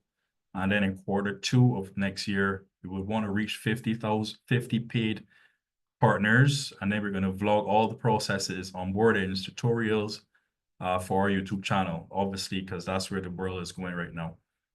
Q3 of 2025, we're going to collab with other businesses, integrate new AI features and software upgrades, and any preparation for the new territories that we will go into. Here's an overview of the major loyalty players right now in the Caribbean and where they're currently at. So MyLoyalWallet basically is a fully customizable platform. They aren't. MyLoyalWallet is 100% digital with no hardware. They aren't. MyLoyalWallet can scale globally. They can't. We also have a multi-vendor. We are multi-vendor, actually. They aren't. And this is our core company and our only focus. These other guys, they basically are, most companies, most loyalty platforms in the Caribbean are just a break off of what they don't do. They do other things primarily. And we're going to be a digital payment platform as well, where once a customer earns cash back, it breaks off into two, and there's a fixed balance of 1% that goes towards the customer's MyLoyalWallet credit, and then they earn whatever the business sets as their percentage cash back. They would earn that. So it's two earnings simultaneously going together at once. So I'll explain that later on because that's a little complex. Here's my team. We're starting with Ravi. He's a software developer that graduated at McGill University. We would have met when I was also in Canada. And Ashley, she has a bachelor's in marketing at the University of the West Indies. She's stationed in Barbados right now. That's where I'm setting up this team.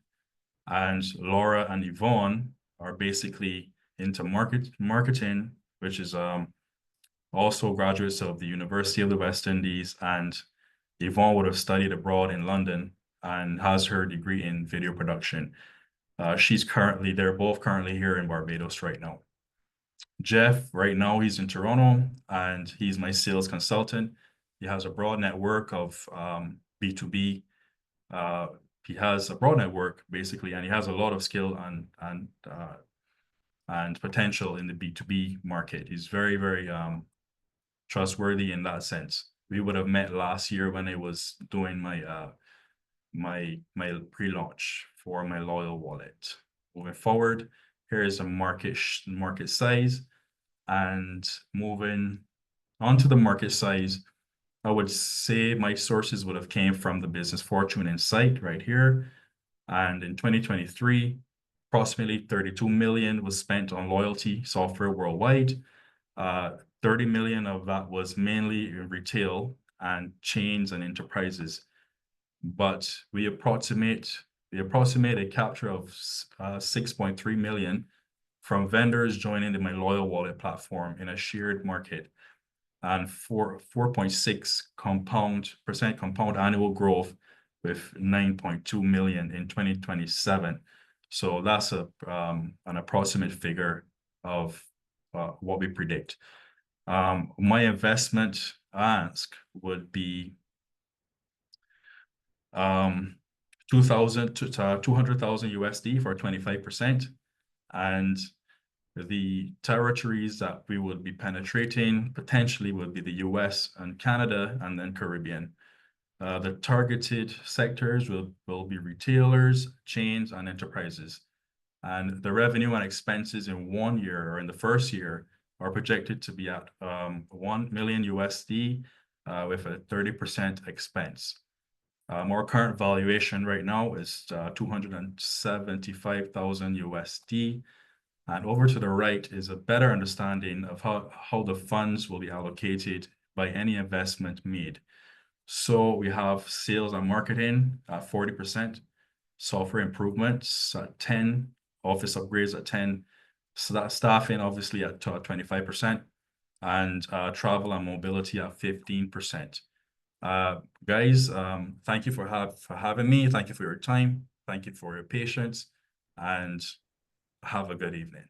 Thank you. Amazing, amazing. Thank you so much, Matthew. And what a great job applying AI and digital currency for building powerful solutions to help businesses get more loyal customers. And I'm sure you will get a lot of interest, not just in Latin market. And let's hear what our investors have to say here. First question comes from Fred Tony, 958 Ventures. Please, Fred. Hi, Matthew. Thank you for all that. Two questions. The first is, there's some talk about in the last couple of days with the changes proposed of capping credit card interest rates really dramatically affecting loyalty programs. I know they're more credit card related, but some significant potential disruption about to happen in the industry. How does that negatively or positively impact you? And then secondly, with the sales consultant on board, when do you expect to have a full head of sales or somebody on full-time in-house? Thanks. Thanks for the question. Well, we tend to look at credit cards as, again, they're stemmed off of banks, and it's not their primary business. They tack on the loyalty as a secondary platform. So it's just to entice more bank people to buy into their card. But outside of that, when you are an everyday user or an everyday shopper, like just average, some people don't, most people, they wouldn't even have a credit card. They choose not to. And for people that don't have, we would obviously be that alternative where you can still earn cash back and see what other companies are offering, whereas the credit card doesn't. I find credit cards are very complex for the average consumer, and a lot of people have a negative outlook towards credit cards. This is just from my take. And yes, for some people, earning the loyalty from the credit card transactions could be beneficial, but I still think there is space. While you're doing that, you can still earn at brick and mortar stores and even e-commerce as well for just benefiting twice. Why not benefit twice more than once? So I still think there's room for two aspects of it, and they can run simultaneously. It works and it's been working, and that I don't see it going anywhere anytime soon. For the second part, Jeff, he's very solid. He would have dealt with a lot of companies out of Dubai and also Morocco. He was traveled a lot of places, and he was also introducing me to like Red Bull in Toronto and how to work with vodka, do partnerships with them, and I kind of really like position myself into the Toronto market and how to grow really quickly and get more like business partnership and development. That's where his strengths come from. So we are supposed to meet next week when I travel back to Toronto. That's where I live, and we will continue our planning from there. but it's been 2-3 weeks we haven't spoken. Amazing. Okay, Fred, you done, right, with your question? Okay. And the question of the next investor, Jeff Connick, gives me chills. I'm scared to hear your question, Jeff, but please go. I think this is brilliant, but also very scary. Oh, you have to enjoy the process, Tanya. By the way, Thank on you. your investment slide, don't make unforced math errors. You need to update your valuation to 600,000 if you're selling 25% of the company for 200,000. Here's my question. So your audacious plan is to assume control of the loyalty program, all the loyalty programs, and so is your primary product market fit argument that loyalty programs fail because of market fragmentation alone and not because of user interest or the cost to merchants?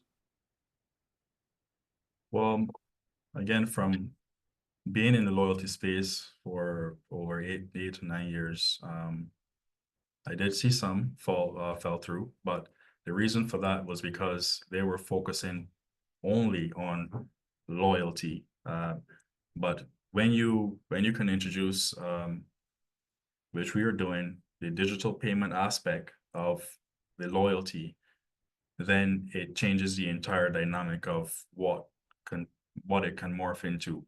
So with that being said, users would have a better reason to not just download the app and to keep on getting cash back, but also continue to use it. And also on the flip side, for merchants would also be seeing the benefits from having the retention from the customers and also the growth and the data, but also being able to set payments from this same app and these external, not even customers or regular customers, but even external customers that they can tap into.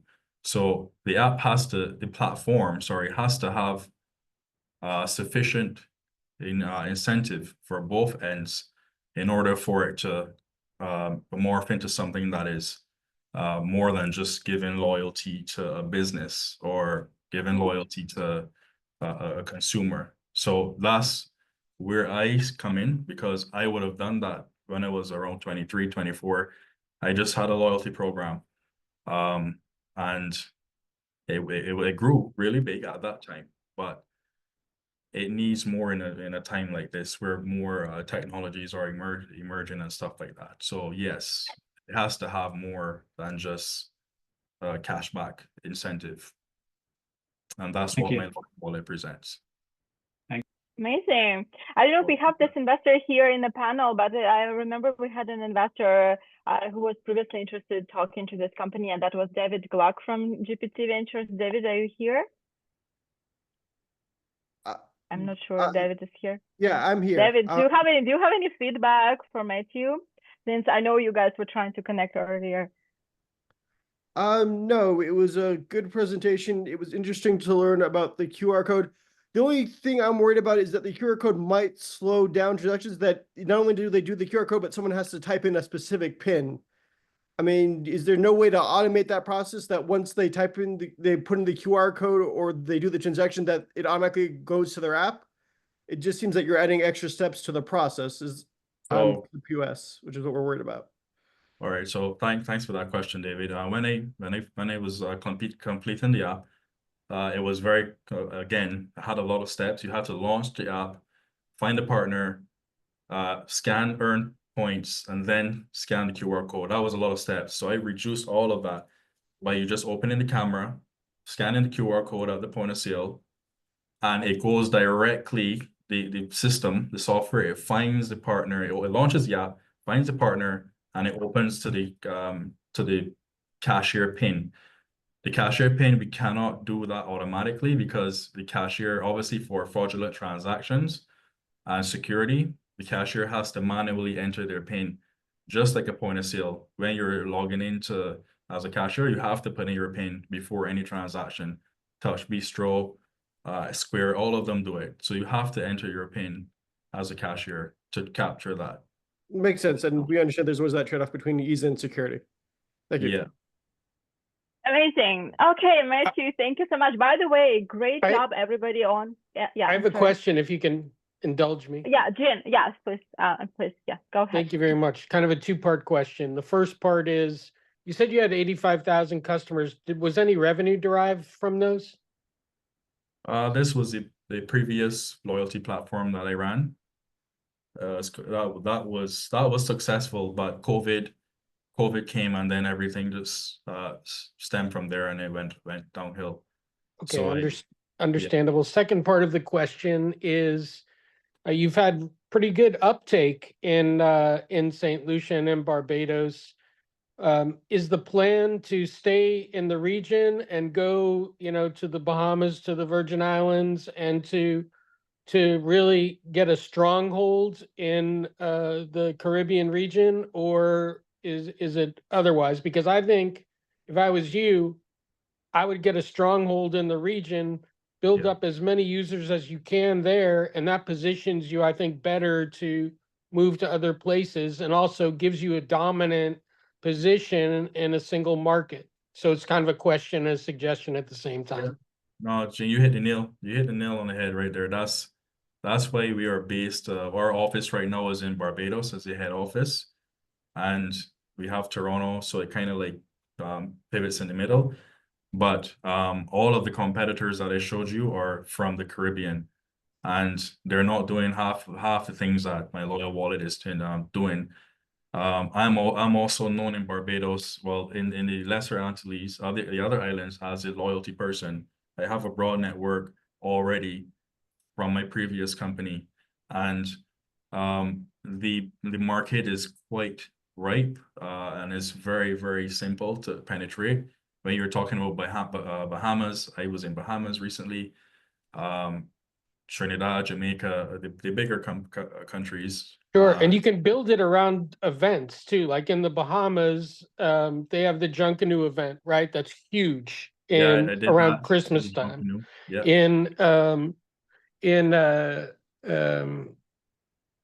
In other parts of the Caribbean, there's similar carnival celebrations around that time.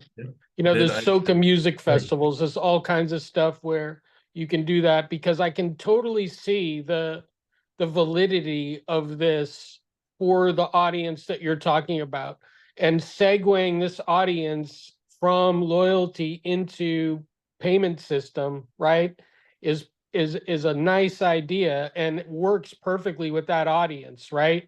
Because there's people who go to the fish fry in the Bahamas who don't have access to this kind of stuff, who would love to have access to this kind of stuff, right? And gain a little bit of a leg up as a consumer, have a little more purchasing power. I think it's a really smart idea. I also want to commend you on your presentation. It's super clean. I love the app. I love the way the app looks. I think you're doing a lot of things right.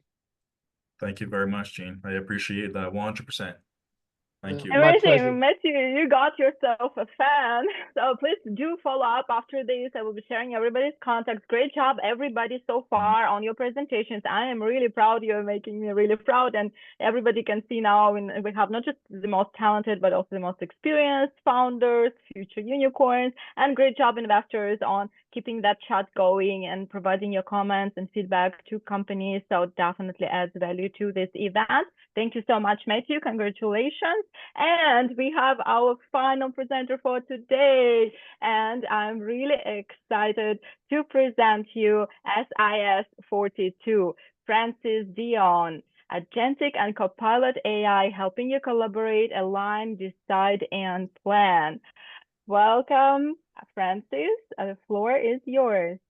Thank you, Tanya. And well, first off, wow, pretty amazed with everyone that's presented so far. This is that's been really a great roster of startups. So congratulations to you, Tanya. Also a big, thank you. Really impressed with I all have the a good feedback. eye, I pick the best. Yeah, Best for just us, I letting don't know. manual Maybe you. we'll see. No, seriously, I'm very impressed with what those who came before me. Really impressed with the comments from the investors. Also, that's incredibly engaged and generous role serve investors here. So thank you very much. And Jeff, I do enjoy the process, so I'm looking forward to you trying to destroy me at the end. So. Yeah, I'm so scared of Jeff. I, in fact, will be inviting you to every event now. So you grill our founders so they definitely feel the pain of entrepreneurship, but also that, they get more prepared. Okay, Francis, back to you. All right, excellent. So let me make sure that I'm taking the Zoom controls out of the way, this and that. All right, so thank you very much. My name is Francis Dion. I'm Strategic Thinking Systems, which is an agentic and copilot platform to better collaborate, align, decide, and plan. What are we about? So let me change slide here. So there are $5 trillion per year that financial institutions invest to meet clients' expectations. We're talking about new initiatives. We're talking about projects, basically. Anything that is not operations. 5 trillion a year, project-based investment. Yet 3 trillion of that money goes to complete waste. It creates no value whatsoever to clients nor to shareholders. And this is the number one cause of financial losses and missed revenue target. And the reason for all of these failures for a project to deliver value is boils down to essentially two things: poor project definition and a systematic failure to achieve alignment. People cannot fix that without AI. Like I've been trying myself because I've done that, and I'll talk about that later. People have been trying for years to address this problem. It doesn't work. But the AI cannot fix this without people either. It's an alignment problem. And an AI copilot cannot read the minds of the users, not yet anyway. And an AI agent that's running in the background cannot win the hearts of the stakeholders autonomously, right? It just doesn't work like that. Why STS works? It's because the platform removes the friction in stakeholder mediation. It engages everyone in the process, and it earns their full commitment to the success of the initiative. What SAS offers is a better way to collaborate with LLMs, combining Agentic and Copilot AI. And basically, you start with either an STS provided proprietary template or a model provided by a partner, or even something that comes from the organization itself. So most banks have significant teams of project management offices with their own way of organizing and projects, naming phases, all of that.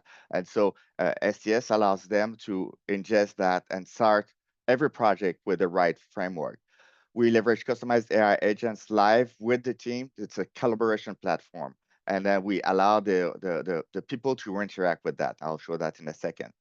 Basically, with STS, the people make the decisions, but it's the AI that helps make them better and faster. This is a simplified example of our user experience. So what I'm showing now is two AI. Really, one is what we call the question assistant that will help get the team and the other AIs started by asking probing questions. And here we have the Chief Strategy Officer, which is another AI that we've configured, and we have many more that will start answering those questions based on the context of the organizations, of the initiative, of the project. Now, in this interface, I cheated a little bit because when I ran the question assistant, it came back with 6 questions, but I decided that 3 of them were not relevant. So I just removed them. And that's the power of STS, is that it's a truly collaborative platform, multiple AI, multiple people hashing it, like seeing the same board and working together to achieve the best possible result. STS does work. So we have one of our clients has won a competition in Osaka, Japan. It was an innovation competition, and he did a BMC. For those familiar with the term, it's a business model canvas for that that competition. And using STS, he was able to build the BMC in the like literally 10 minutes, and then his team could use the rest of the time to really improve the idea, refine it, and they ended up winning the competition. Another one of our early adopter is an experienced project manager. He's actually the lead of the chapter of the Project Management Institute for Ohio. And he was flabbergasted when he first tried STS and realized that he could, in a matter of 1 hour, create the first definition of a plan that took into consideration all of the stakeholders' requirements in just 1 hour, a process that would normally take him 1 or 2 weeks. Our go-to-market is the beauty about STS is that it works at all levels. So we started, we just launched our MVP. I'll talk about the milestone in the next slide. But we launched our MVP as a community-driven platform. So basically, we give free access to people that are like member of a Project Management Institute chapter.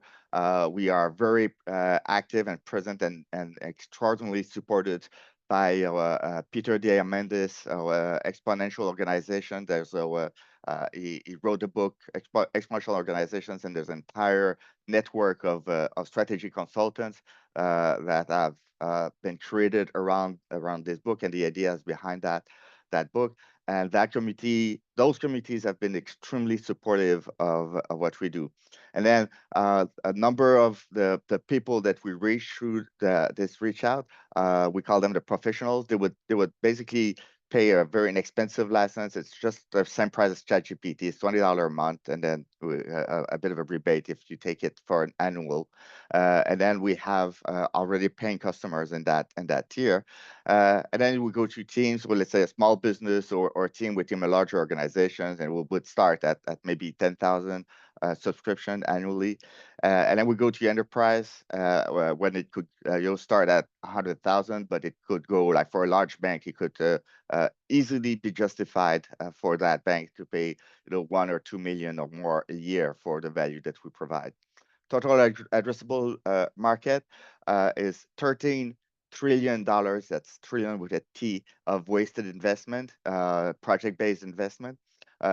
Just for financial institutions, which is our initial market that we are targeting, we're talking $3 trillion.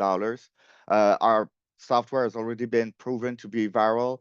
People from those communities, they talk to one another and it just spreads. We do have network effect. The values grows as more colleagues and more partners join, and it has stickiness because the more you use it, the harder it is for you to imagine to stop using it, and especially if you started to put your own content, your own ideas, your own project into it. This is our traction so far. So we launched our first prototype in March of this year, MVP in May, and we had our first team level client in onboarding in August, I believe. I will talk more about this client in a minute. The business competition, I already mentioned that. I myself moved to the San Francisco Bay Area for fundraising earlier this fall, and in the process of relocating here. And we actually now have 300 users, 6 paying clients, and we are making inroads in other geographies also because thanks to that community that I talked about, we do have representatives or people that are passionate about what we're doing in all of these other geographies. We are raising a 2 million rolling close safe, cap of 8 million post with a 20% discount. I think it's Jeff that asked the question about how much money you're going to make. The only thing I can say is that I've already have a 7-figure exit. I'm a serial entrepreneur. I already have an 8-figure exit. I'm expecting this one to at least 1 or 2 digits on the right side of the left side of the comma. So I expected that to provide an exit to our investors at the 9 or 10 digit the scale. This is a huge opportunity. What you have to understand is that the customers are already that we're targeting are already spending those trillions of dollars to fail projects. So for us, it's not a new spend. It's just a better use of the current spend that will create more value for them. So the more they use STS, the more money they will make. And I think that's a very compelling proposition. The use of funds is going to be to accelerate our market expansion within the banking sector and then prepare for expansions into other project-intensive industries. What do I mean by project-intensive industries? Like a large bank could have anywhere between 2,000 to 5,000 project managers on staff, but then so does a utility company, so do most governments, so do many of other industries where the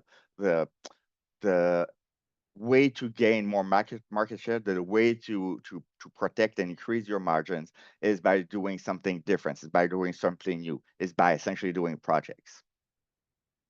So what I'm asking you is to help me stop the waste of resources and the squandering of great companies, and help us get in touch. Actually, we are raising money, but we are even more interested if you can put us in touch with project managers, with the teams that support them, the project management offices in those large organizations, or the leaders that know that their business depend on these people. Then I would appreciate the introductions there. A little bit about my team. So I am Francis. I'm a repeat entrepreneur, multiple two exits already. I've already sold all the patent that I sold in the previous business. What I can tell you also is that I am passionate about the problem that we are solving. I have been working myself in very large organizations in project management and program management, and been responsible to help entire teams of project managers to be more efficient and deliver more value. When I exited that corporate role, my largest exit was actually selling to those same financial institutions. So one of my customers was Standard & Poor's. I had Lloyd's of London. I had Blue Cross Blue Shields. So I know how to sell into those organizations also. One of my co-founder, Priya Bain, on the right, has a PhD in industrial and organizational psychology. Ben Clayton is a master at leveraging communities, and he's also a process improvement expert within organizations. And JB Fournier is an international project manager. He's helped countries literally implement successful programs through the United Nations. He's been an advisor to banks also. We have a strong and growing group of advisors, including from here in the Silicon Valley, and people that both have the network and the experience to help us go further. And that's it, unless you have more questions. Oh, actually, there's one more slide I wanted to show you. This is our marquee client, Boomer Consulting. So as I said, we just launched in May. It's very interesting progression. So in July, the leader of that consulting firm, so this is a firm of 20 people that they do strategic planning for CPA firms. So their customers are CPA firms. So the leader of that of Boomer Consulting just took the one user license, right? So it started with the community version. It was free, and then he decided to take on the annual license to help support us. And then 2 weeks later, he called us, and we signed an agreement where he paid us $15,000 for one-time onboarding. We expect by the end of next month, all of his people will be onboarded, and we will then move to 4,000 annual recurring revenue through this one organizations.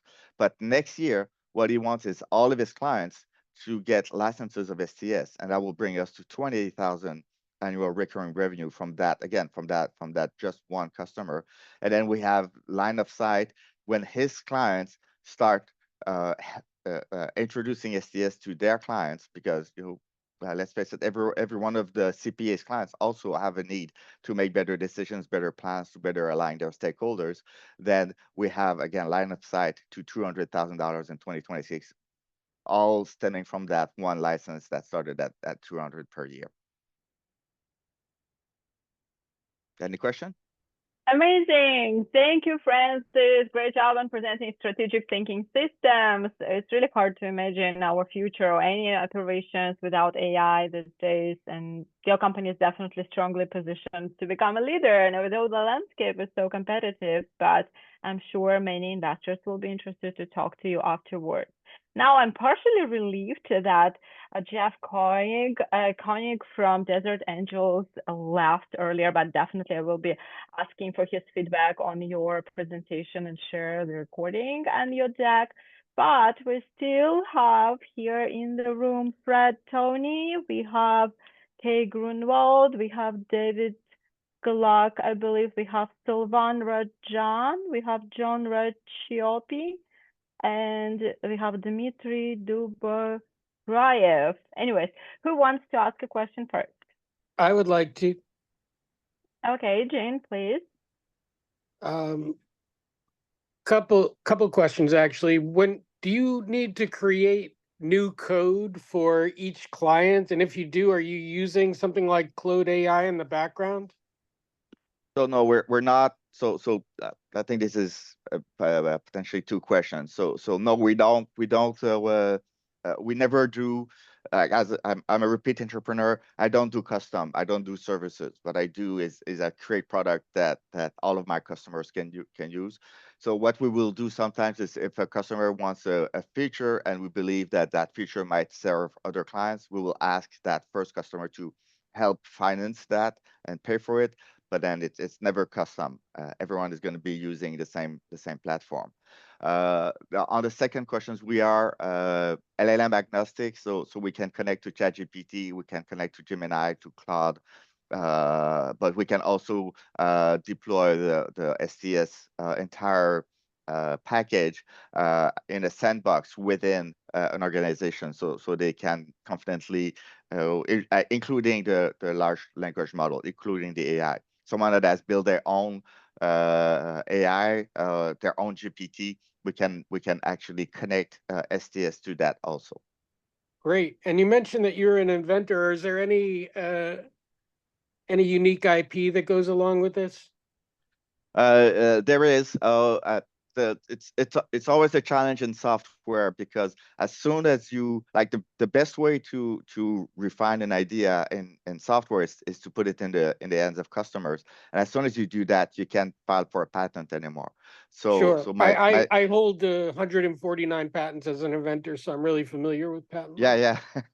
So I do want to talk to you about that, because what I did in my previous venture is that I created a side patent, I'll call that that I use mostly for marketing purposes. So I created a patent on something that was original, that was not exactly the secret sauce of my software, but that gave confidence to the market, to the clients, that we understood and we were master of that domain. It also kept competitors at bay, because at the time, even though we were a small startup, we were competing with successfully with Adobe, HP, Oracle, all of these big guys. So I have similar ideas for STS, but we are also working on some more algorithmic aspect of our solution that might also create a more of a defensible moat around our offering. But I would love to have a discussion with you. That's great. I think in the agentic space, you've got a lot of competition. You got a lot of people out there with it. There's guys like Reuven Cohen, on LinkedIn, who's always dropping incredible stuff. One of the things that I was thinking about is a way to differentiate agentic services from everyone in the market. I think that's really important to be able to do that. I actually have an idea that we can talk about in a different forum when this is over, and I'm happy to share it with you because I think it may be helpful to you. Yeah, that sounds amazing. Yep. Yeah, definitely. Yes, I am always encouraging everybody to do follow-up calls and continue conversations. And now, as our final minutes, I just want to quickly ask if, for example, John Raciopi has a feedback for Francis, because I know, John, that you have some background and invested in SaaS enterprise software companies. What are your thoughts? Yeah, I had one quick question, and I think you partially answered it. I was curious as to, in terms of how you've packaged this solution. Is it a enterprise software sale on-prem, or is it a SaaS service, or is it either or? Either or. Okay, I So kind of suspected that, but yeah. right now it's a SaaS. It's the easiest way to get users, to get feedback, to experiment. But when let's say a bank wanted to implement it to deal with very sensitive, very strategic information, we can also deploy it in the completely sandbox environment, where they can actually their CISO people could actually make sure that no data leaks to the internet, to OpenAI or anything else. Yeah, I mean, one of the things that I think is a challenge is, how do you properly position this, right? Because it kind of straddles a bunch of different areas that kind of, get to be a bit, I'll call it competitive, right? So, when you talk about, some of the agent technology, that begins to delve into some of the things that I see going on in sort of advanced intelligent process automation solutions, right? You get into, sort of aspects of analytics and, those things. So, carving out a clear message in terms of where you guys fit and how you're different than some of these other, piece parts, if you will, I think is going to be very important, because as you went through the presentation, I found myself scratching my head a little bit, saying, I'm not sure exactly where these guys fit in the whole ecosystem, right? So that's just a, sort of my own It's a feedback. fantastic question. So let me try and debunk that quickly. First off, like even like the first slide, like we're both copilot and agentic. What that means is that all of the banks, they have Microsoft Copilot, right? So how is it different? Well, it's completely different, but it's the same thing, right? Everyone is talking agents. Like even tomorrow, I'm pitching at a big event in San Francisco that is agent focused. So are you agents? Yes, we are, but we're also different. One of the things that we're doing, one of the investors that looked at our deck last week, is comment was that, wow, you guys, you're disrupting the consulting industry. So we're also kind of doing that. So we're doing all of these things. And you're right, it's a challenge to really nail it down, because it's a problem that everyone understands, and it's a problem that no one knows how to fix. And I think that we found how to fix that. Now, I'll just tell you a very quick story. We were introduced by another potential investors, to an Australian bank, ANZ, to the head of delivery. She introduced us to the person responsible for implementing AI within their organizations. And I asked her before the meeting, send me just a quick bullet point forms, like what are your requirements, what are you trying to accomplish, exactly the kind of high level requirements that an internal client would send to a project manager, right? And then during the call, in 20 minutes, we went from that email that she sent, and the AI asked her a couple of questions. She provided the answers. She changed some of the feedback that came back from the AI, and within 20 minutes, she had like a plan laid out. And as we're going through that process, like I consider that, oh my God. So yeah, so it's hard to be an innovator when you're doing something that's different, that's new. A lot of people are looking into that problem. A lot of people think that agents are going to solve that. They won't, I can tell you already.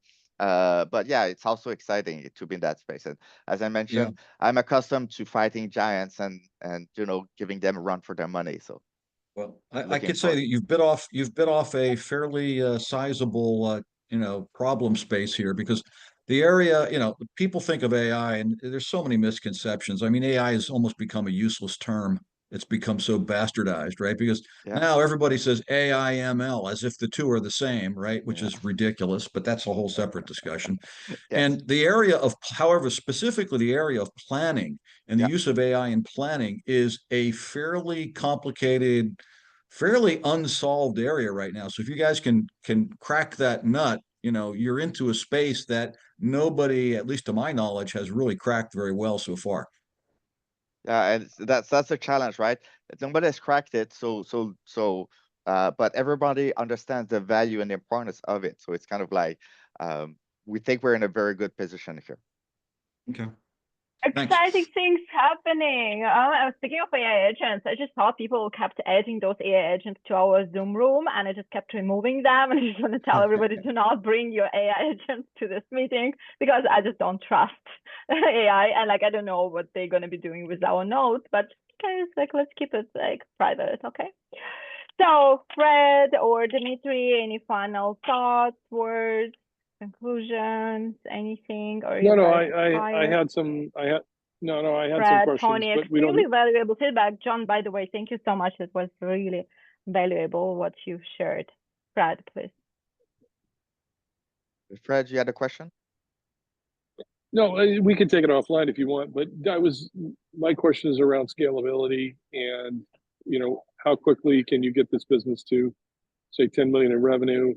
And in terms of the senior leadership team to get there, what are the key hires you need over the next 12 to 24 months to augment your team? Yeah, so very, very good questions. As I said, we just started. We think we're going to reach 1 million in revenue next year and 10 million the year after that. So 10 million in 2026 is what you think you can do? Yeah, that's the and plan. then so that's a lot of growth. Yep. What are the key senior hires you need to support that? So it's obviously all of my co-founders, like there's no kids in our team, right? So we all are able to close deals and things like that, but we will need someone that has experience in scaling this type of business in the enterprise.